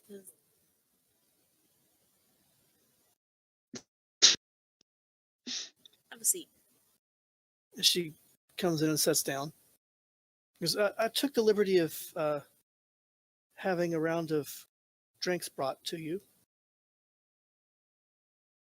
Who'd she say she was, Jason? I'm sorry. She, crap, I forgot the name I gave her. She's the local lord in charge of Freyhurst. He said Drisden. Drisden, thank you. She's the mayor. Okay. For a term that we're more familiar with. Within a few minutes, the innkeep comes in. Of course, you all have had drinks for a while, going back and forth, and you got drinks and stuff early on. But she brings in meads and drinks, same thing you've been drinking, plus a tray of meats and cheeses and a few things like that. It lays them out on the table, and she nods to Lord Drisden, and then leaves. So, portal? Portal. Dear. Well, That is linked to the young one's father's life. huh? He's not allowed to die. Oh, well, okay, I'll have to see that that's looked into. She looks a little taken aback, but well, good. And you at least temporarily close this portal? Oh, yes, it's temporarily closed. Excellent. Well, then, I believe this is for you. And she produces from the folds of her robes a pouch, and she slides it in the middle of the table. And then she also produces a scroll, and she slides that in the middle of the table. Says, the first is a token of appreciation from the town of Freyhurst for saving our citizens and closing a portal, apparently. I wasn't aware of that. Might need a little bit more than what I've given you, but that's all I have in the treasure from and the other is your honorary citizenship as citizens of Freyhurst. Thank you muchly. Because we do appreciate people that take care of our own. May I inquire, are you planning to stay in Freyhurst long, or are you traveling on? That's actually what we were currently discussing? Well, if I may be of service, I would be really happy to answer any questions. And I can also, I'll see that that the staff here can point you in the direction of any services you might need in the town, obviously. But thank you again for taking care of our citizens. Well, Grun's going to ask her before she leaves if there's a shop in town can repair weapons and armor. Oh yes. There's actually 2 or 3 in town. What type of weapon or armor? Well, it really doesn't matter. And she gives you the name too, and some directions, and she goes, the closest one is simply down the street and to the first right, then a left, then another right. Yeah, got it. He writes stuff down on the table. She kind of looks like and goes, okay. Why, is there something in particular that you'd like repaired? Yeah, we got in a scrap with those spider dudes, so we'll get some stuff checked out. Yeah. Oh, you need something identified. Yes, we do. Oh, Well, yeah, that'll do. May I see it? You're not an identifier, are you?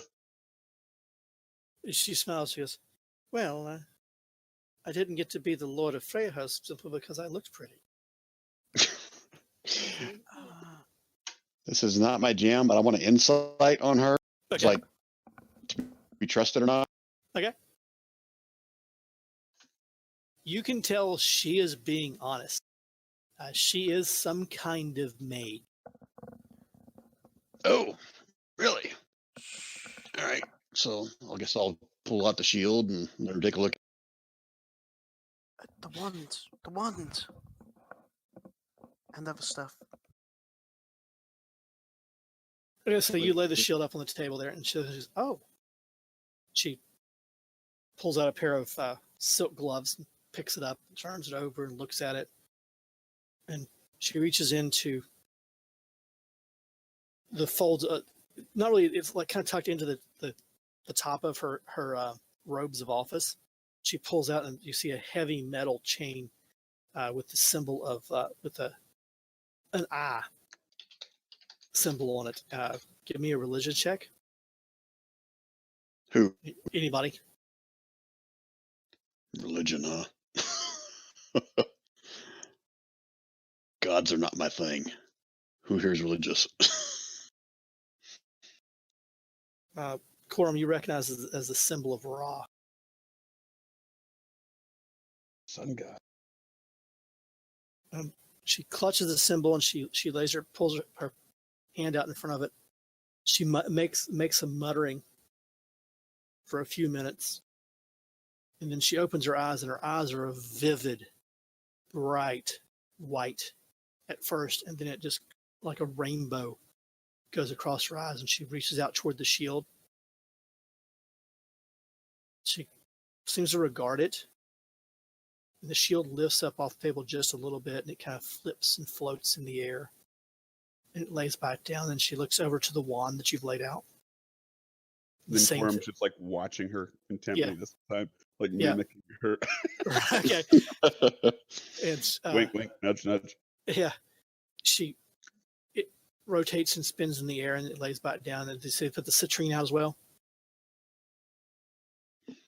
I didn't know if it was magic or not, so I just suggested whether or not we want to look at it or not. And the citrine raises and turns, and it floats down, lays back down, and then she looks at you and looks across all of you, and then it kind of gives a smile, particularly when she looks at Bertra and Grun at your weapons, like a knowing smile, and then the glow fades from her eyes. Goes, well, Go ahead. I was gonna say before it fades, Q will actually pull out that random mirror that we found in that temple too. Oh, the mirror. Okay. Yeah. Slowly set it down. Okay. And she that's amongst things she examines. So she goes, well, let's discuss the shield first. The shield, though it is in need of repair, and I do recommend the shop that I sent you to earlier to have it repaired, they could probably get the repairs done fairly quickly. But that shield is indeed magical. It will aid in your defense. Who is the bearer of this shield? Who will be using it? Definitely hold up one hand. Nobody else here knows how to use them, as good as me. I understand. She, I'm looking for my handouts while I'm talking here. She, there they are. What you got?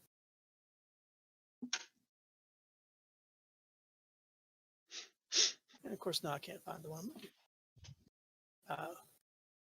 It's okay. I'll just add shield +3 to my No, inventory. it's a shield +1. You broke up. Game terms is a shield +1. +1. The stone, the gem, has a fairly weak continual light spell cast upon it. It only glows, but it can be rather useful. Light without heat could be rather useful. I like it. So lights on all the time, you said? Yes, all the time. Says there doesn't appear to be a way to actually deactivate it. It should take some time with the stone. I'd looked to see if there was a way to deactivate it, but unfortunately there's not. She goes, now, where's the light originate from? it's got a magical continual light spell cast upon it. It actually originates from the center of the stone and makes the entire stone glow. It looks like maybe something that a novice mage was attempting to learn or use when they created it. Because now, the wand, she regards it as, that's a nasty little piece of business. As you can tell, it's made of petrified wood. And she begins to explain to you that it is a wand of plant destruction. I'll get sheets for all these stuffs. Plant destruction? Yes, it's in the chat now.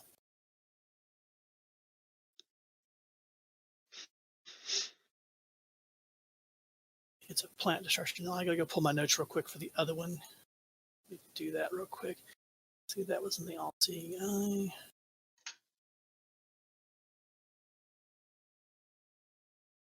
Gotta find the notes on it. 1 second. I think I remember what it was. That wand's pretty cool.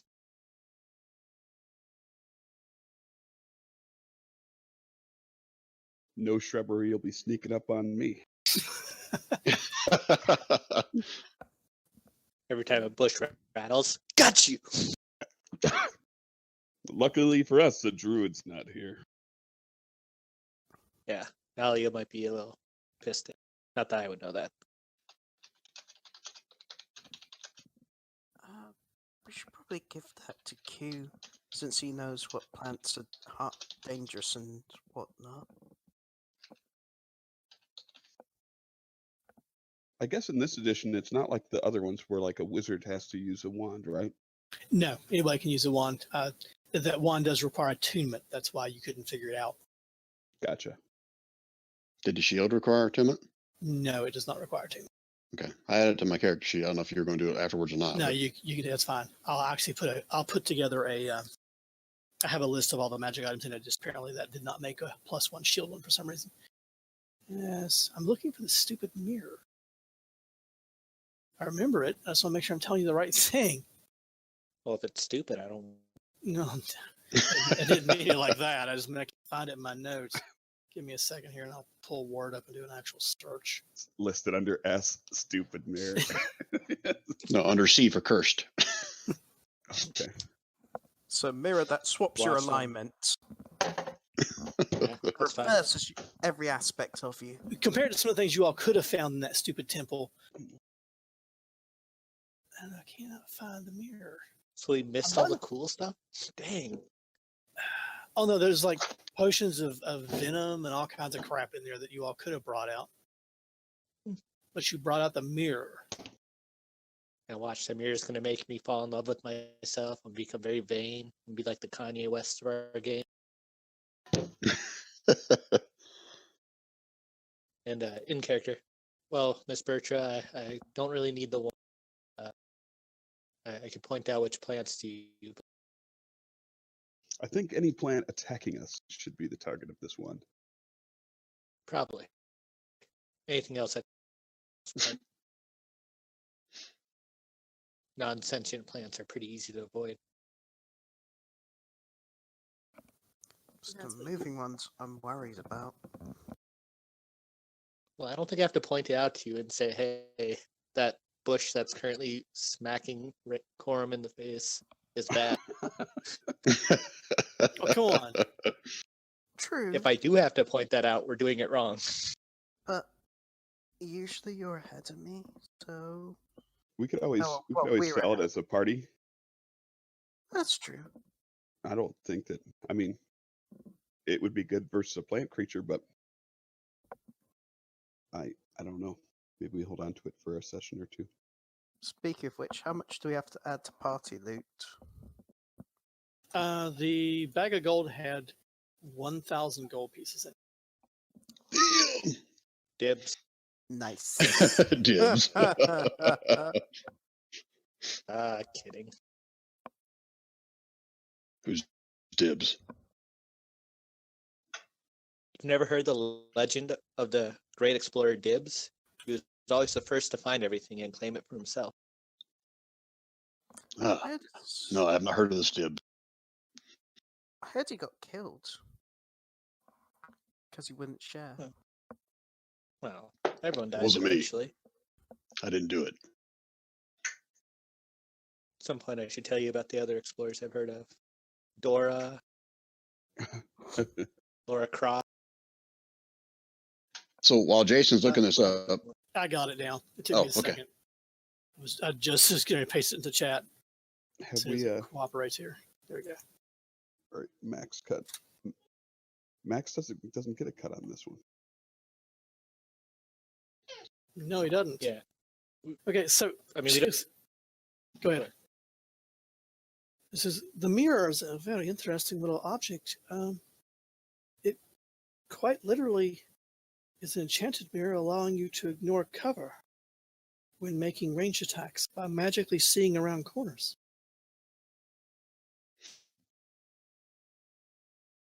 so when you say ignore cover, is that just like 3/4 cover or 100% cover? Because it can see around corners. 100% cover. Well, I Damn. mean, I don't know who really could use this. If you guys don't want it, I could probably hold on to it. Just take it. Just take it. I think with sharpshooter, it already works that way, right? I ignore 1/2 and 3/4 cover, but if this somehow ignores 100% cover, you can shoot around corners. That's why I was asking you, Jason. Well, it doesn't let you shoot around corners, it lets you see around corners. So does that require an action or anything? Or it's just always like that if you got it on It's him? always like that. He'll have to have it on him, and the mirror actually requires attunement. I guess I might need a little bit of a clarification from you at some point. I'll of get the I'll full get mechanics of it. but yeah, we I'll don't have to I'll into get that now. I'll have to get those together because they weren't very clear in the adventure and how that works. So I'll have to write some very specific things up on that. Yeah. So we'll consider that as also a part of our gifts for helping our citizenry. Now, if you have no other questions of me, I'll be on the way and let you in finish your conversations. So it seems I've interrupted something. Well, Grun will thank her for her services. You're more than welcome, Thank Master you. Grun. Indeed, you've been so helpful with identifying stuff. I feel like we we almost owe you a little stuff. No, you took care of Vandal, and you watched over his family last night, so that's recompense enough. And she, After she leaves, Grun will recommend that one of us should try to figure out how to do that identify. You'll look at Lightning and Corum. Go upstairs. Em. Don't look at me. It's Corum's job as a bard. Knower of all things, traveling the world. I'm here to help you identify dead things. I Lightning. can identify dead things. Oh, okay. Sorry. Meant no offense. Oh, Jason, does that watching it happen like 7 times in a row? Does that? Well, she actually only did it once. The way Oh, she only did it once, and she did it on all the objects on the table at one time. gotcha. But it did give you the right ideas, so you could spend some evenings studying on it, and you could probably figure it out on your own. Man, Okay. can he identify 7 things at once too? Does it require 7 cats? No, she did it with her symbol, her holy symbol of the god, so that made it a little bit easier for her. He would not be able to do it that way. Because he doesn't believe in God. Atheist. Believe in All right, the so way. this is Brian talking. So we got a decision to make here. What do we want to do next? Do we want to go after this? I mean, Grun's going to want to go after that green thing right away, regardless of whatever else is on the table. But he still wants to help Butcher find her mother and then eventually get to his brother. But he does not want to give it to Matt, the green gem thing. well, Morford is on the way to everything. If we But the get- green thing is close to us where we are now, right, Jason? No, it's closer to Morford than you. Oh, I'm sorry. I thought it was close to us and Freyhurst. No. Fairhurst is about 18 ride to more. The Baltron, it is somewhere in the Moonlit Morass. Okay. It's actually north of Morph. So everybody has the ring off now, right? Yes. Okay, just making sure. I mean, So- Q has a ring on, but it's not. It's not Max able to see us, right? Or anybody. No. No, I don't work for. I work for you guys. Okay. Insight. See if he's a freaking Sure. traitor.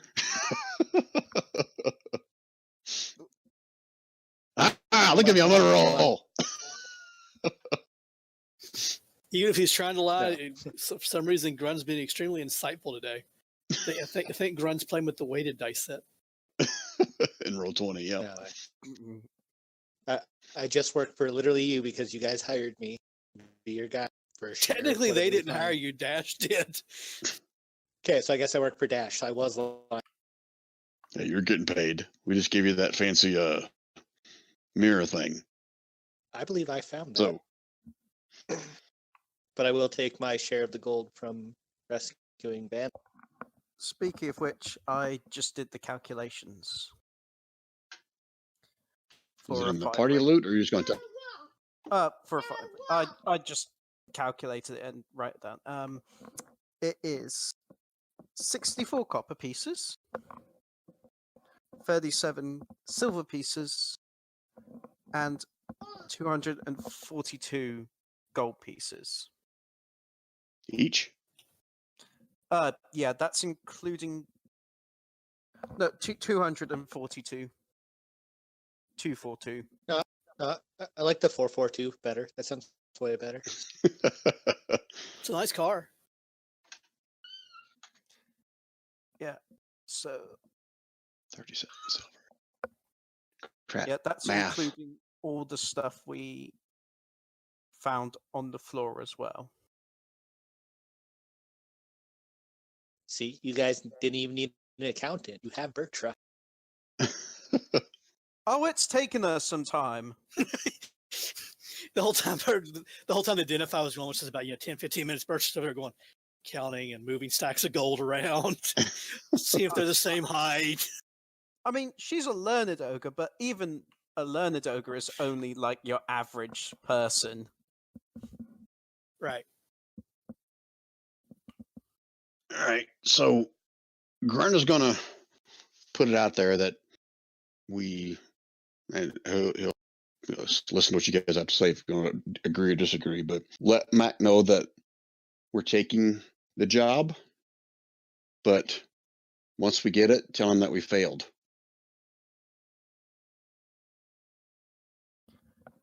And that it's not there. How are we going to do that when we have to wear the rings during the job? Who said we got to wear the rings during the? He did. Oops, I forgot to put mine on. It's part of the contract. We're required. Oh, well, I didn't read the contract. It was right. read That solves to that then. you.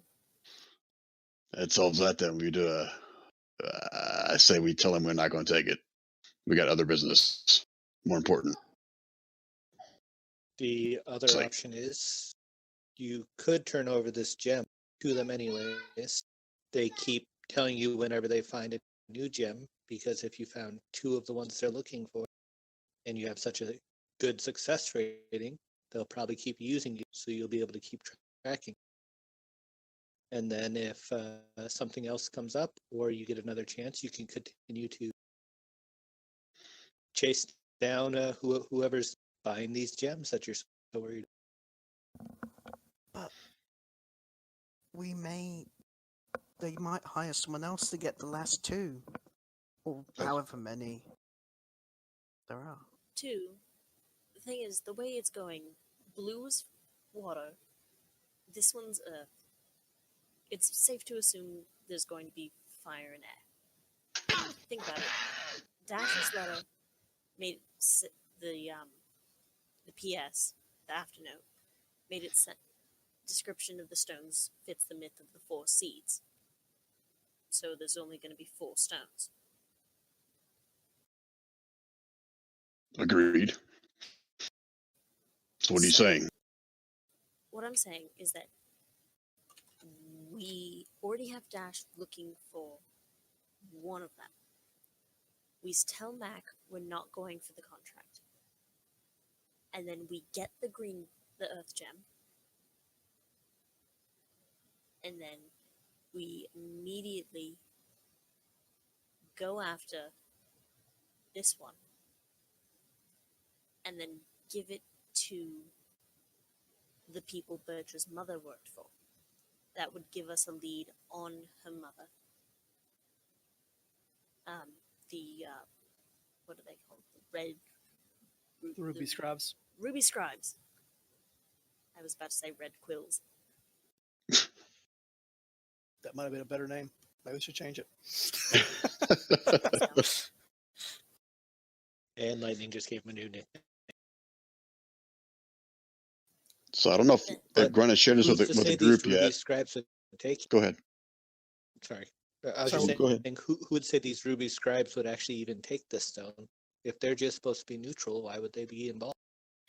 Well, they are neutral, and you all would know this is common knowledge.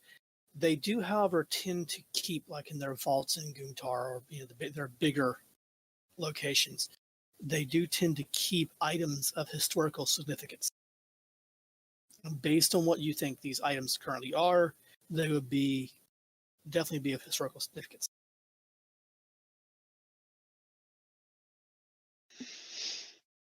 Speaking of the scribes, has Corum found any more information about my mother? Just from the book that we've been reading. Sorry.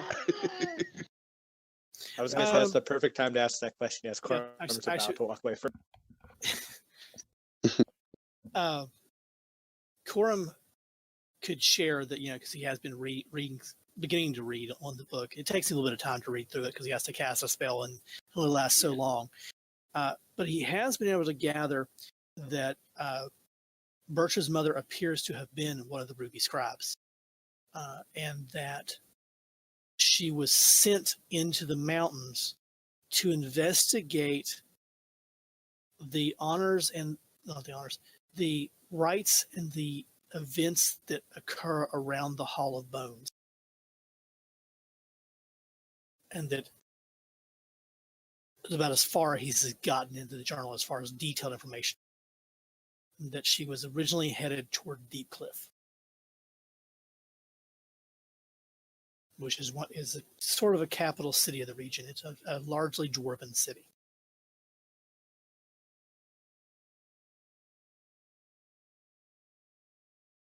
So Deepcliff might not even have a ruby scribe. If she was sent there.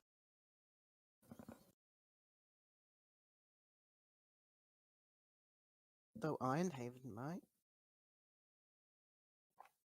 So let's take it one step at a time, guys. So I think we're all in agreement. We need to go after this green gem thing. The only question is whether or not we want to tell Mac we're after it or not. Well, we still need to head to Morford, at any rate. I think we should not tell Mac we're going after it. For the safety of the gem and for our own safety. Why would we'd be in danger if we told him we were going for the? He's trying to hire us for it.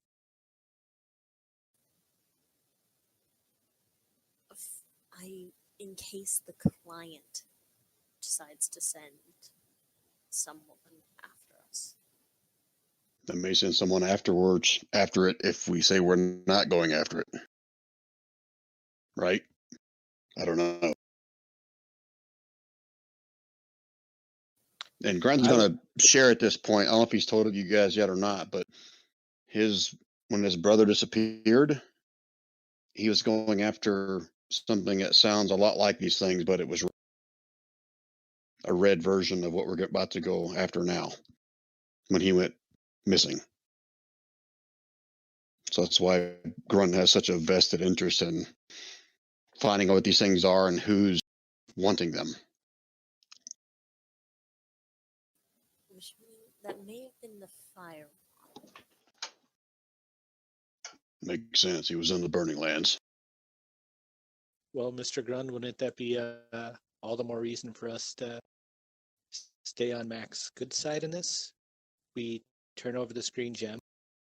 You get Mr. Dash to go do his espionage thing and try to keep tracking it, see if he can figure out which noble. When they get another contract for the red one, they send us because they know you want to find your brother, so it's added incentive. And then we still know what's going on with these gems, and they're not collecting them without our knowledge. Your logic makes sense, but how do we know they don't already have the other two gems?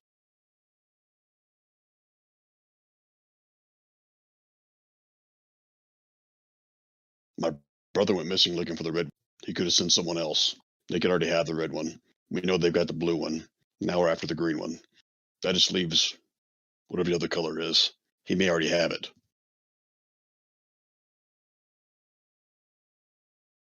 Each one of these gems by themselves are powerful.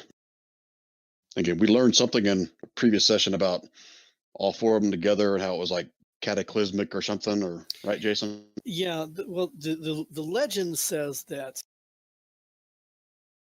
a group of four mages came together and that they were going to attempt to tap into the magic of Eldarin and control it. And they were going to funnel all the magic in Eldarin into these gems. And back then, there were four elemental magics. All the magic was elemental based: earth, wind, fire, and so forth. And they're the four elements. And that when they did this, or attempted to do this, this is what caused the ebb and the flow of magic today. Because in their attempt to control magic, they damaged magic in the world. And that the four stones, the four wizards were killed, and that later the four stones were found, and they were carted off by various wizards and various other people over time. And it was always said that the people that possessed those stones had immense power. Mm-hmm. But never since the time when the magic was supposedly damaged has the four stones been together. And the last one that we secured was once owned by a pirate that I guess had a change of heart and became good-natured and hid the thing away. We dug it out and gave it to somebody. Now we're about to go take on this green one, which supposedly these lizardmen think is part of their god. So it's not going to be easy. But Again, Grunt just wants to find out who the source is before he gives this last one. Just ram home with everybody.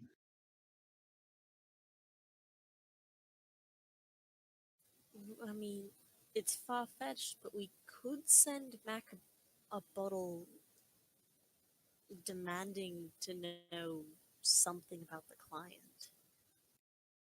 I think Grunt asked him that last time, right, Jason? Yes, he did. And, Mac had explained that part of the contract process that the retrieval service uses is anonymity on all sides. Right, so even Mac doesn't know.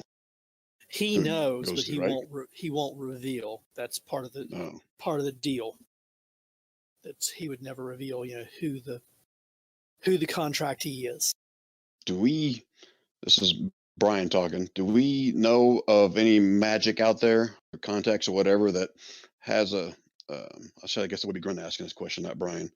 Anyone that has a way of like marking the gem so they can track GPS wise where it goes to? Like a find object or locate object? I have a small thing, but it doesn't go very far. Now, to give and locate object, you have to be within like 1,000 feet of it, as if I recall. But Right. I'm not sure if anybody here would even be aware of that spell or heard of it before or something like that. That's, I guess, what my question is. Lightning might have. Okay.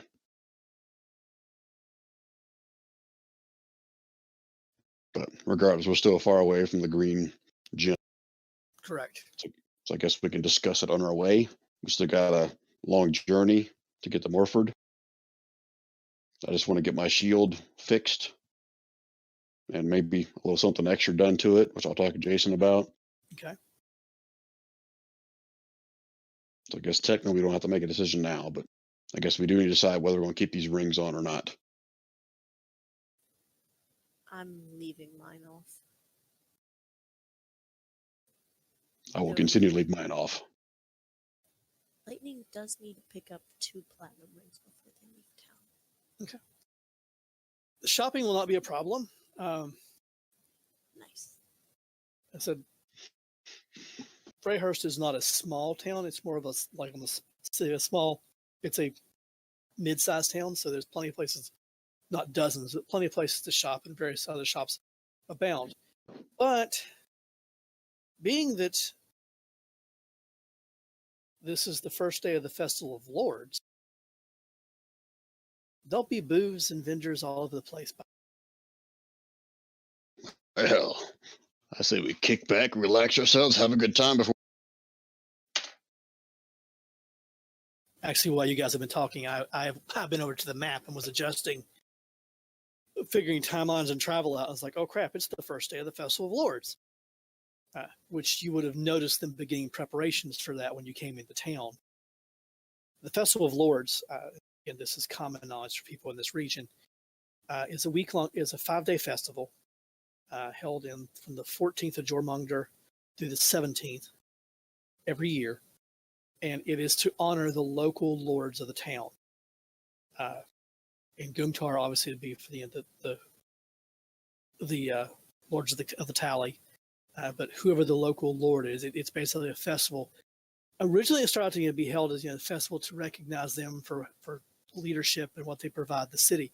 But sometime over the years, it become this basically street party put on by everybody for 5 days.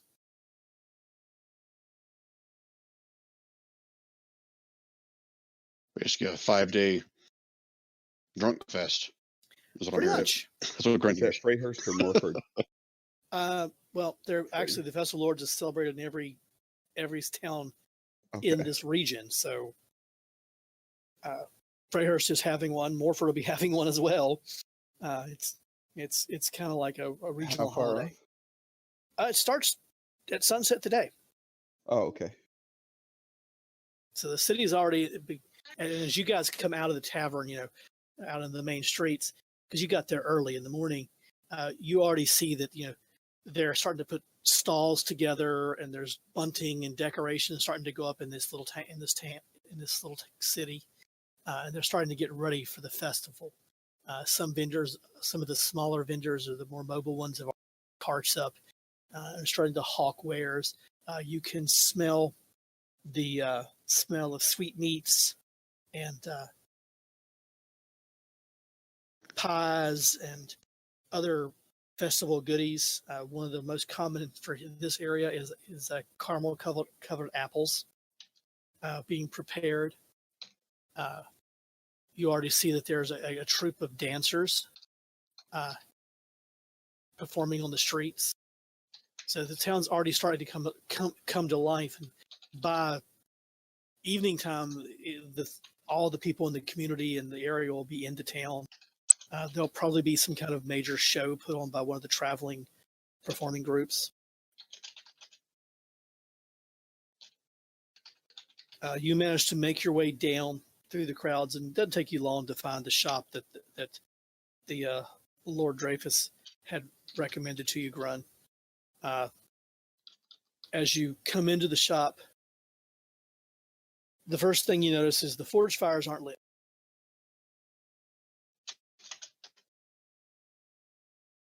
And there's no sound of hammers. What time of the day is it? By now, with all the time you guys spent talking and meeting with Dreyfus and all that, it's probably 10, 11 o'clock in the day. So this is unusual. They should be working. Unusual, yes. Normally they would be working, but it is the Festival of Lords. Oh, shit. Party. Damn it. Any messages or anything on the board that says... there's a gentleman there, a gnomish gentleman there. He goes, "Hi, can I help you?" Need to get some work done on the shield here. You need to get some work done on the shield there, you say? I got some coin. Yeah. Well, you're going to need coin. You got to pay for it. What kind of work you need done? Are you the man? Well, I'm one of the men. Gnomes. Oh, they're gnomes? Sorry. I missed gnome. that. Okay. That's okay. All right, so I'll pull out the shield and show it to him at where the damage has happened, what I want to get replaced. And I've also got a special request of whether or not, Jason, you allow this or not. Okay. Since the thing is it light up all the time or only when it's being worn, or how's that light thing work? The citrine, it's lit all the time. Oh, I thought it was the shield that was lit all the time. No, the stone, the citrine. Oh, okay. Then I'm cool. I was gonna have him like wrap it in leather or something to keep it freaking shining my way when I was like going through the dungeon. No, it's the stone, the citrine stone. Okay, my fault. Okay, yeah, I was asking him to fix that. I'll pay extra to have it done. Put it at the top of his list. And he reaches out, and you can see he has a pair of leather gloves on. He looks at it. He flips over. He goes, "Yeah, it's pretty beat up there. I could probably have it ready for you. Earth Day. It's Sunday right now, as in sun, S-U-N day. That's in 5 days. Unless you need it sooner." Yeah, I need it sooner. How sooner? I mean, it is the festival. Is the rest of the group with me or am I by myself? I assume they're with you. It's up to you guys. We want to leave tomorrow? Yeah. Okay, tomorrow. Oh, so you need a rush job on it. Yeah. You know what they say? Money talks. Well, they say that too, but you can do it right or you can do it fast. But you can't do it both. Or you can get 5 of you guys working out at the same time, right? Well, that's going to put the price up now. I'm okay with that. Okay, well, let me see here. He again looks at it, and he actually takes, takes his hand, and he's moving some of the woods around in it and flipping it, and he says, "That's good craftsmanship, even in this shape. I could probably have it fixed for you you need it tomorrow?" Need it tomorrow. Tomorrow. I could probably have it fixed for 10 gold by the morning. I'll have to call the boys in. He pulls out his pouch and he hands him 20 gold. I'll have it by lunch. Good job, right? Oh no, he goes say, listen, he kind of leans out, and you can tell he's like half blind anyway. He goes, "Oh shit! No, wait. He kind of squints at the sky. He goes, "I'm sorry, it's almost lunchtime. I can have it by dinner." I want to insight this guy, see if he's full of shit or not. Oh, look at me! Yeah. No, he's being hell? he's being honest. I mean, he just forgot that he was almost lunchtime. 19, 18, 20. Well, the insight was more about whether or not I think he's going to do good, No, rush and get shit done. No, he can get it done, and that's not a problem. And he's not lying or fibbing to you. He just got confused on his times. But yeah, I can have that done for you by dinner. Sweet. You do that, and I'll buy you a round of buddy. So he takes the shield and kind of shows anything else you folks need worked on the fly. Not worked on, but do you happen to have any platinum rings too? Cat, this is a weapons shop, Yes, not a jewelry shop. If you No. want jewelry, you need to go across the street. No, I'm talking things that would fit on this lug's horn, so like chain links made of. Oh, that kind of ring. Platinum? Yes. Well, we can make some. We have platinum bars, so that's not a problem. That'll work. What are you wanting? I mean, you wanting a band to put on his horn? Yes. About how wide? Not very. Not very. Okay, so he holds his hand and goes, 1 finger wide, 2 fingers wide, 4. Now, his fingers are pretty smashed and flat. Looks like it's his hands a few times with the hammers over the years. And basically he's asking 1 inch, 2 inch, 3 inch, or 4 inches, what he's asking. About 1 inch. So you want about 2 fingers wide. Okay. Now we can do that. That you say platinum, right? Yes. How thick you want it? Is it decorative, or does it need to be able to stand up to wear and tear? I don't know how much he uses his head. A lot. That's what I figured, lady. He's a bit of a thick skull. Okay, so it needs to stand up to a little bit of persuasion, shall we say. I could get that built for you. Let's see. He goes, come here. Me or him? Him with the horns. What? Bend down here a second. Give him your head. It's gonna like shrug and put his hands up, like, what is this? And he'll bend down. The little young guy, he even though he looks old, he kind of spryly hops on the counter, and he pulls out a string and he wraps it around your horn. He goes, it's right here. He points to where it's a spot on the horn. Is this how far down you want it? Perfect. Okay. Pulls a piece of string. And he goes, okay, thank you. He backs up and he takes the string and he goes, going to need about 20 platinum pieces for that. And the time to melt it and make it. So why don't we say, we'll just make it around 21 platinum total. What's the conversion of that into gold? That'd be 100. Times 10. Yeah, times 10. I have enough gold to do that. Oh, do you accept that in gold? Yes, we have the platinum stock. That's not a problem. So All right. that'd be 210 gold pieces. All right, perfect. Here you go. Wow, this has been a good day for the festival. Anything else you folks need? Is there an arcane shop nearby? A what? You want a cane? Magic shop. Oh, well, there's Brumford's. He's cross street. Okay, thank you. Okay. Anything else? Now, I assume you want this ring thing the same time we go get the shield done, right? Preferably Unless it's going to cost a lot more extra. No, that's what I factored that into the price. I was wanting to make sure I wasn't overcharging. Okay. Good.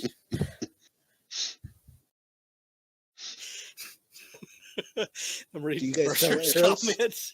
Yeah, I Try spot not to too. laugh. Yeah, looking forward to it.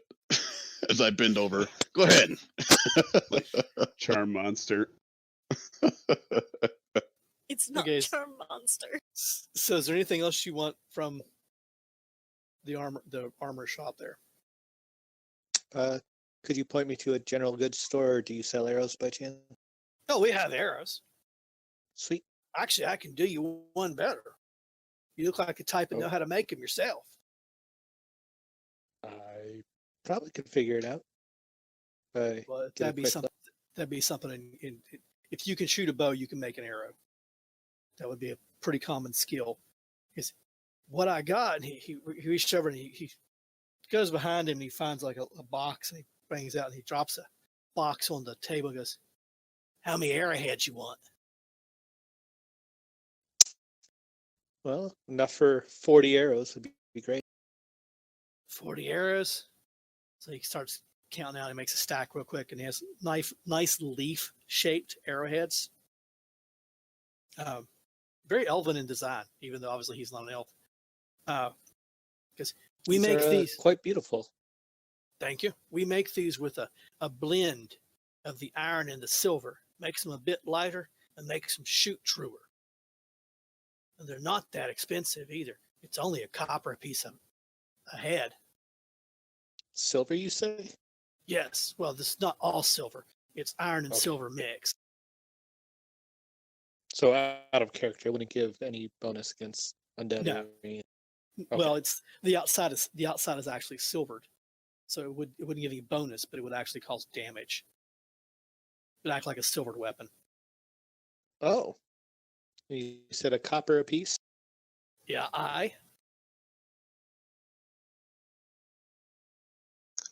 How much do you have on hand? And how much do they weigh? They weigh about a half a pound each, just like an arrow, because most of your weight of an arrow is in the actual head. As well, I got 100 here. Corum will want 20 of those if Q isn't buying all 100. Well, I won't be selfish if you would like to purchase some too. However many you want, Mr. Corum. Otherwise, I will take whatever's left. Just enough for a quiver, if that's all right. Okay, so he pulls out. He takes 20 of the stack that he made originally for Q and drops them back in the box. He goes, "There's 20 for you, sir. That'd be 20 copper." Perfect. Corum hands him over the 20 copper. And he goes, he pushes us. Says, "I'll get you a sack for that 1 second." And he takes it and there's 80 left in here, so that's 80 copper for you, sir. I will take that. All right. Do you want the box, Sure. or do you want it in the sack? Well, I'm just gonna put it in one of my own sacks once I get outside. That's fine. That's fine. So he produces a small leather sack. He puts the 20 for Corum in his hands. Then Bushwell says, "Do what you want with them. Anything else, folks?"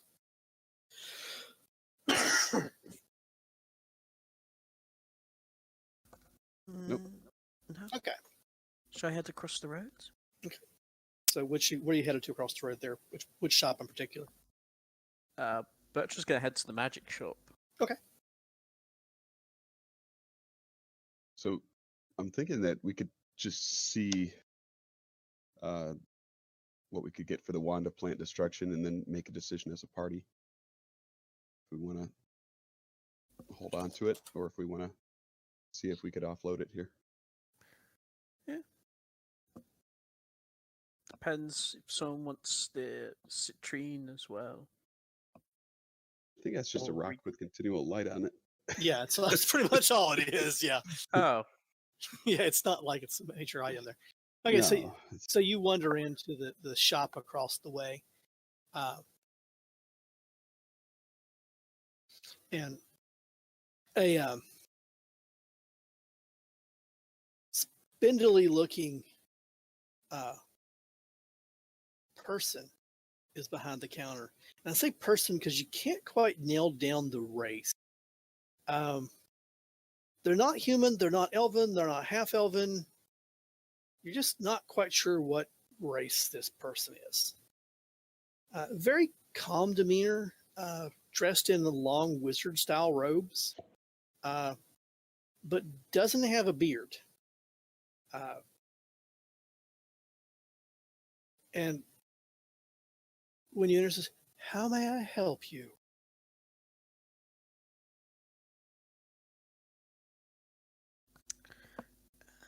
We're browsing for wares that would be useful for an event, and we might have something to sell to you. Ah, what type of wares are you looking for?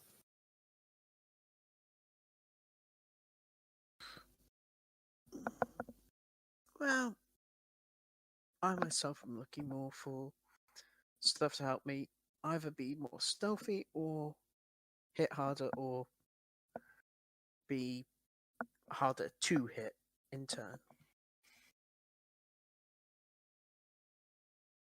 But pretty much anything, I'd say.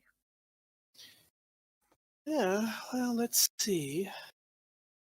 She looks at Bertram, or the person looks at Bertram up and down. I don't know. Perhaps.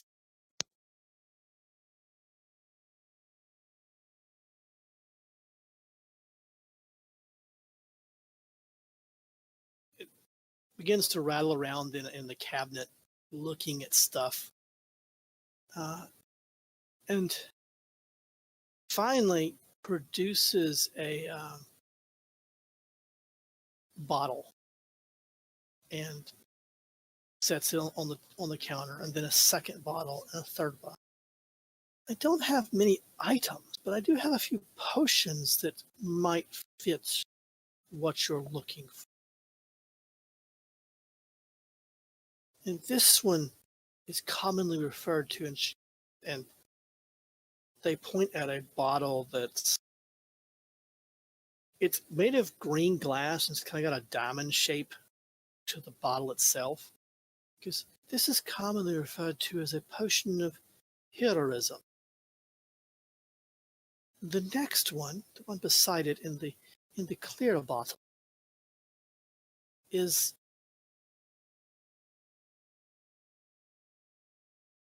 and of course I scrolled down the wrong way.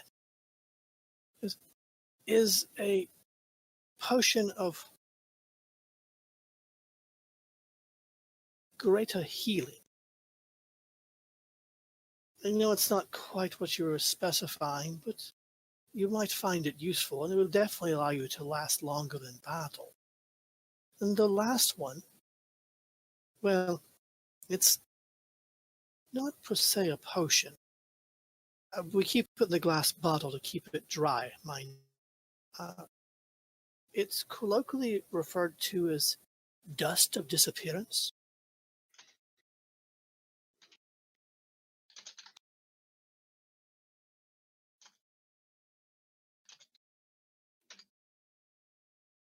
Is Grun there with us, or I assume, unless you Okay. just decided not to go out into in the shop with them. no? He's definitely going to try to find some healing potions to pay back everybody that gave theirs to him, and he'll definitely want to buy that greater healing, or at least ask how much it is. It's, the greater healing potion. I figured that might be of interest to a group of your type. Well, it is festival day. That would run 225 gold pieces. It normally goes for 300. Grun's going to look around everybody else, see if that seems like a good deal. I don't know. What was the other one, by the way, Jason? You, Didn't hear it. you have a potion of greater healing, a potion of heroism, and then a bottle of the dust of disappearance. Oh yeah. What's your life worth, Grunt? What's my life worth? I'm getting this for you guys. How much are the other two? As the potion of heroism is 270 gold pieces, and the dust is 450 gold. Damn. Sounds expensive. Well, it is extremely difficult to manufacture. And we didn't manufacture this here. It came in as a trade, much as, well, wait. You mentioned you might have something to sell. Or The trade. Corum will show the wand of plant destruction.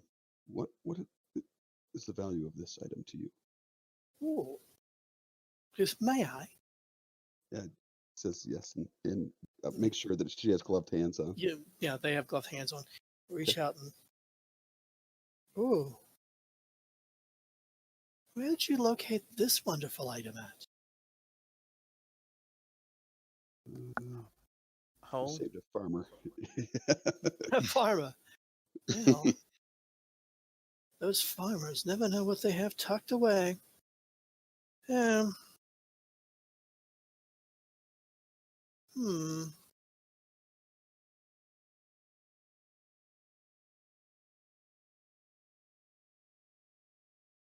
Sorry, I'm trying to find some comparable price so I know what to quote here.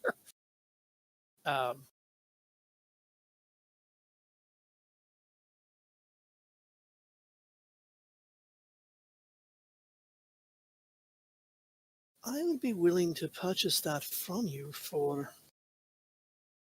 Well, purchase a trade. Let's talk purchase. Very well. I would be willing to purchase that for you or from you.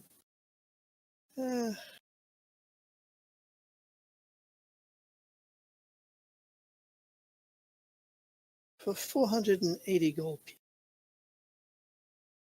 Seems awfully light. Grown's thinking the opposite.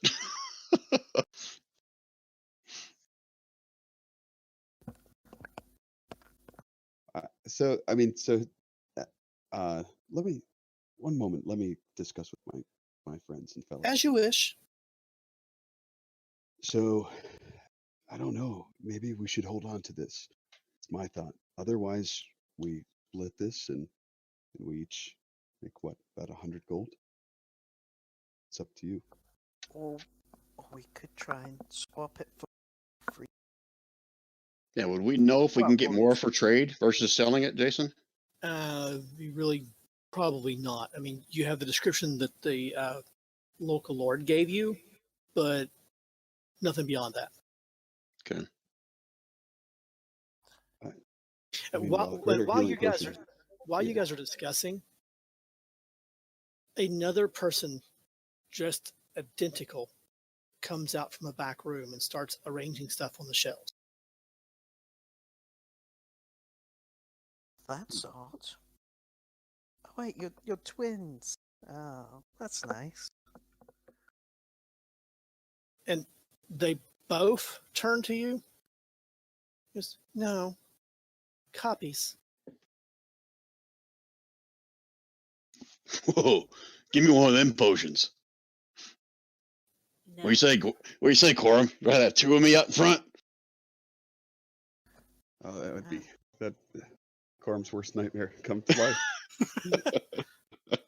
Is there a designated healer discount? Oh, we have a healer. Really? Excellent. For you, excellent. Let us get Prime. And one of the two disappears into the back, comes back out with another identical person. And is, sorry, you caught me on running late today. I used a copy spell to make a few duplicates for the work today. Unfortunately, they're a little slow, or we all are, as it divides us out. You understand? What are you inquiring about? Well, Corum's going to look at Grun and Bertra, and I guess this is where the value is less in his mind than holding on to the item even, because he's like, Grun, I'll just heal you a couple more times, man. If you need help, And Bertra, I got a potion of invisibility if you're looking to disappear.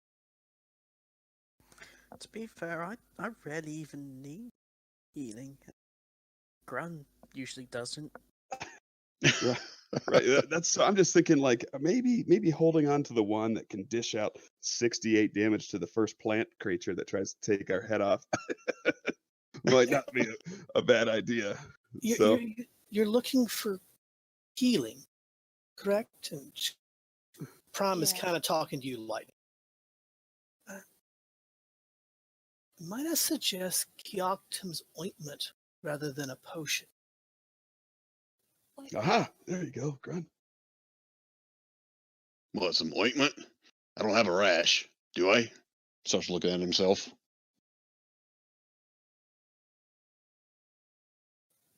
What the hell is that?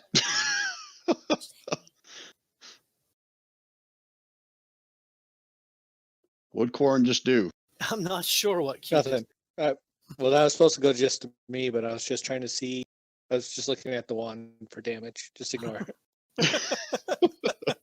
Because the wand, it's 2d8 per charge from what she said. So Yeah, you you use can 6 charges unleash- and you can fucking tear up the plant. You can do 3 charges at a time, so 2 rounds to do 58 damage. But yeah, it's not a bad little. And aren't we heading into like a swamp area? Yeah, you can use 1, 2, or 3 charges. Yes, and you're in the then, swamp area. it only has 7 charges total, so pretty much blast twice and then wait till the next plant creature tries to kill you. Yeah, and we could get rid of enemy cover. Agreed. They hide behind trees. Yeah. So what does this ointment pertain to? The ointment usually comes in a glass jar. I just put it in chat too. Cane's usually 1d4 pluses doses when you find it. So a full jar would have 5 doses in it. It's a kind of it's an ointment or an unguent. It's a thick mixture. Smells vaguely of aloe. Creature receives or regains 2d8 plus 2 hit points, and ceases poison and cures any disease when it's used per dose of the ointment. I'll take 5 platinum worth. Oh dear, 5 platinum worth. Okay, it is. If you have that much. Hold on, let me run a number here.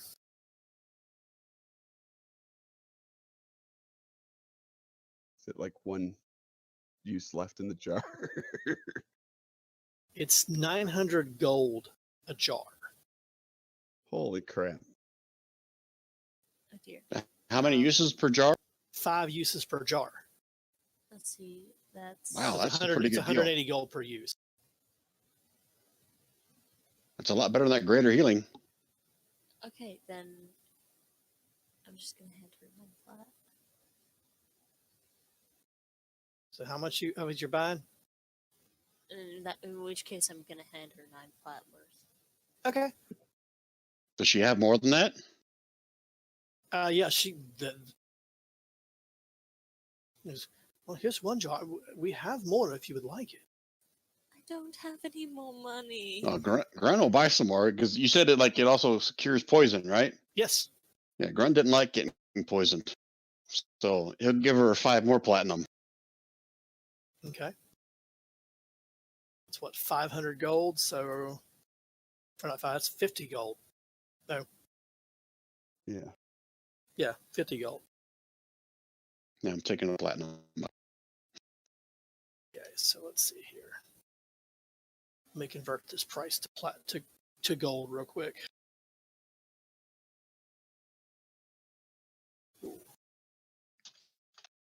So this is that I can't even pronounce it right. Whatever ointment's in the DMG, right? Yes. If someone knows the spelling of it, can they put that in chat for me? Working on it. Oh. Okay, let's see here. At Not 900 spelled that gold for a full bottle. That's right, 900 gold for a full bottle. Divide that by 10. That's 90 platinum per bottle. Oh shit, we had that math wrong, didn't we? Yeah, we did it the wrong way around. 90 platinum per bottle? Yep. Holy shit! That's a big difference. Wait, Uh, 90? Like 90 plat? Yes. Correct. Yes.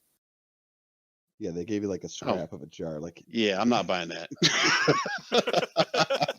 it's like someone had a bad rash on their buttocks. Here's the remaining residue with hairs included. Wait, so I don't. With 9 plat, you don't even get a single use of ointment. Nope. Let me add my platinum back to my sheet. Yeah. Sorry, we done the math the wrong way around. No, you did it right the first time. You did it wrong the second time.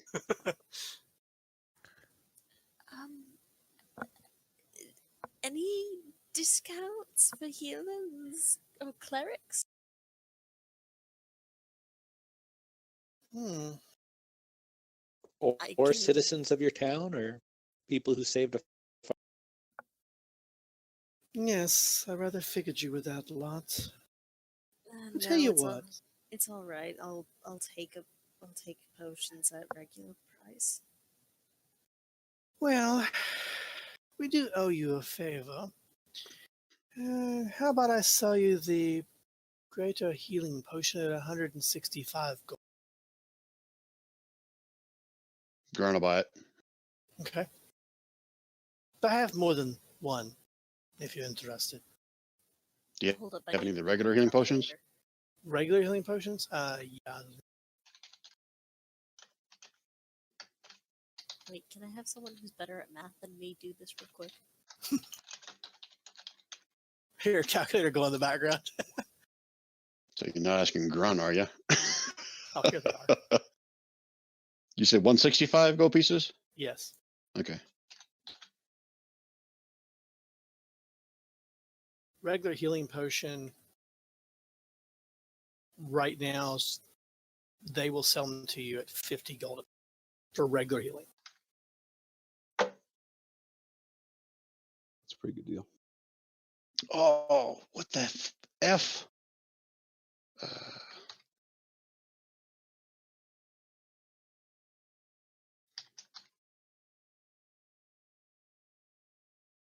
Yeah, I'm doing math in my head too. Sorry.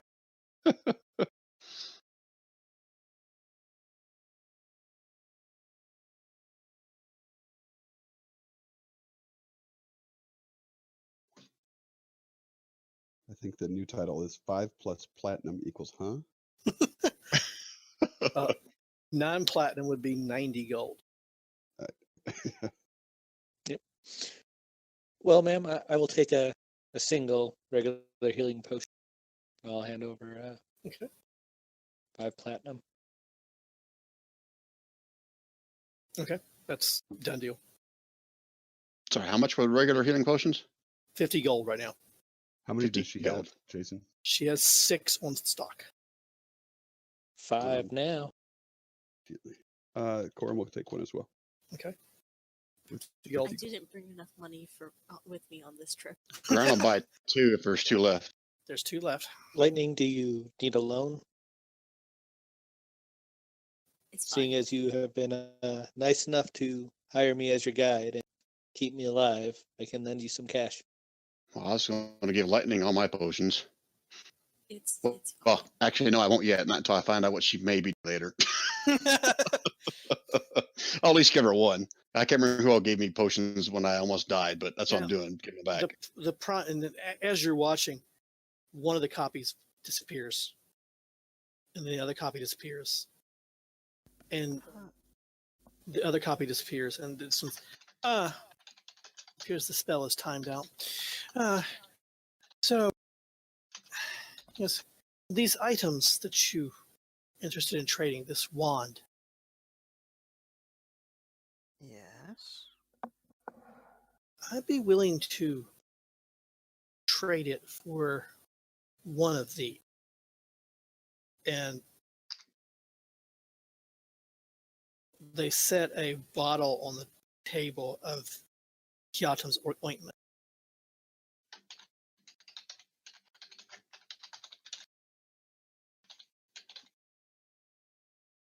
I'm still thinking we hold on to it, but it's up to you guys. We're going into a swampy area. We'll need it. Birch takes But- Lightning aside for a minute.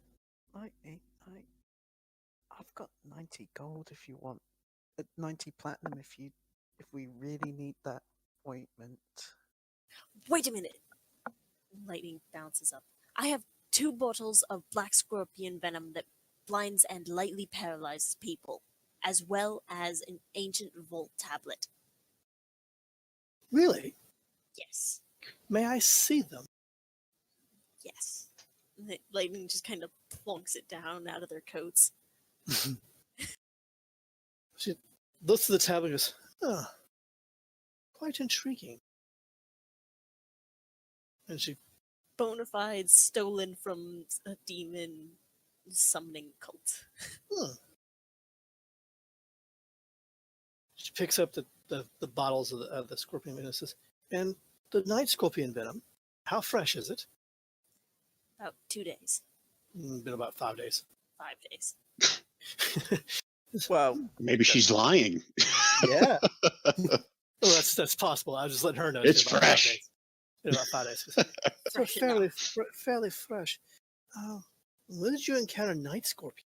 Oh, never mind. She takes it. She pulls the top of it off, and Please kind don't of, miss it. she just smells it. Tightens the lid back down. Goes, I'll tell you what.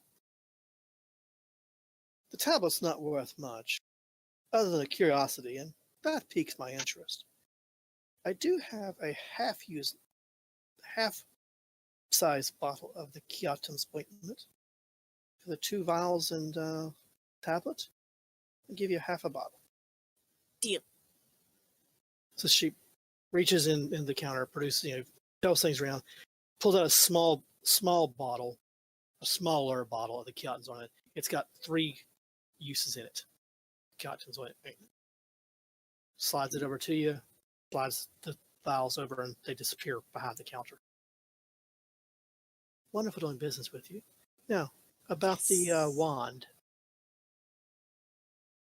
Are you going to keep it, or would you like to Grun's trade? about to say keep it. I'm going into a We're going to swamp. hold on to it for right now.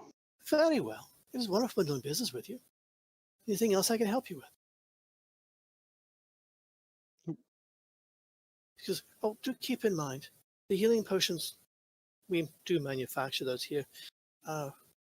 Normally, they run 110 gold pieces apiece, particularly in this region.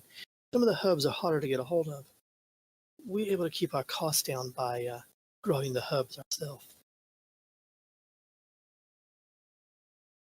Yeah, I think we Cost should effective. definitely be stocked up on that, whoever hasn't gotten one. On the I mean- herbs. No, the healing potions. Yeah, I got a greater and two regular. So if anybody wants them, I Just thought let me he know. didn't have any left, did he? There's 2 more There's left 5 in the total, shop. so yeah. How oh, I much thought were Grum those? bought the last 2. Be 100 gold each, or 100 gold for both. Sorry. Oh, so they're already gone.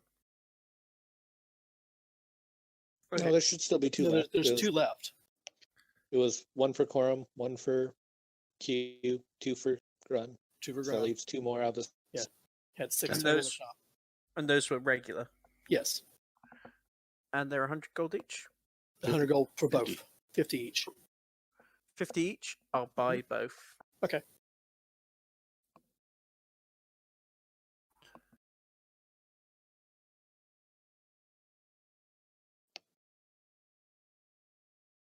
Enjoy the festival. You as well. Thank you. And what was the other shop? Do you want the general goods shop? I think Q was asking about that for the arrows. Unless I Yeah, could be that's wrong. right. And as far as your question, Q, on that, you could work on the arrows in the evening and make 2 to 5 a night per hour spent on it. Perfect. And do I need to buy any other materials from anywhere? You Like might need to just buy some feathers bandaging. or fletching, but it's nothing that you couldn't collect or find as you're working. I mean, you are a ranger and you can do foraging, so And I Okay, think we talked about this in a I'll previous buy session. some just for in town. Okay. I didn't know you were a ranger, Q. Well, my official title is Archer, but come on, we all know I'm just a Yeah. better ranger. So do we have like tents and like sleeping bags and all that shit? Because we're about to go on a trip for 18 days. No, you didn't. You brought bedrolls and that sort of stuff in your mounts, but remember you left Gumtar on boats. Went Okay. upriver from Gumtar. You figured you could buy whatever you want. So if you need to buy anything like that or want to buy anything like that, just add it to your sheets and use the standard price in the player's handbook. Got it. All right. Yeah, so I think it's And time she we need to was buy gonna a recommend few everyone- tents. Yeah, and we probably also want to buy some rations. Although I'll be able to hunt as we're going, it would still be good to have food just in case. I believe because Birch is an outlander, he can actually feed five people. Nice. And I have the good berry spell. Yeah, we got. And Then you can always all cram in the Grunt's outhouse and try to sleep in the privy Everton one night. I would not recommend that. Yeah, Q owns a tent, so I'm not going in your outhouse. I'm not actually, sure now, Grun can even sleep in his privy. Go ahead, Butcher. I'm just thinking, if Quorum's reading the book, I'm not sure if she actually would have the time to hunt.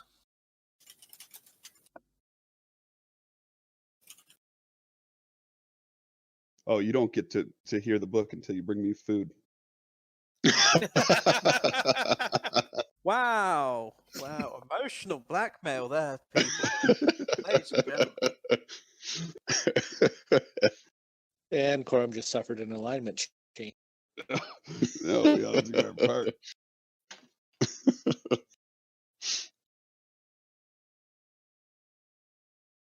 All right, So so if we anything get else you need out of this city before you move on? if we get a tent or anything, just add it to our. Yeah, Where do we just- add that on our under equipment? Okay, I Just see it under now. equipment, yeah.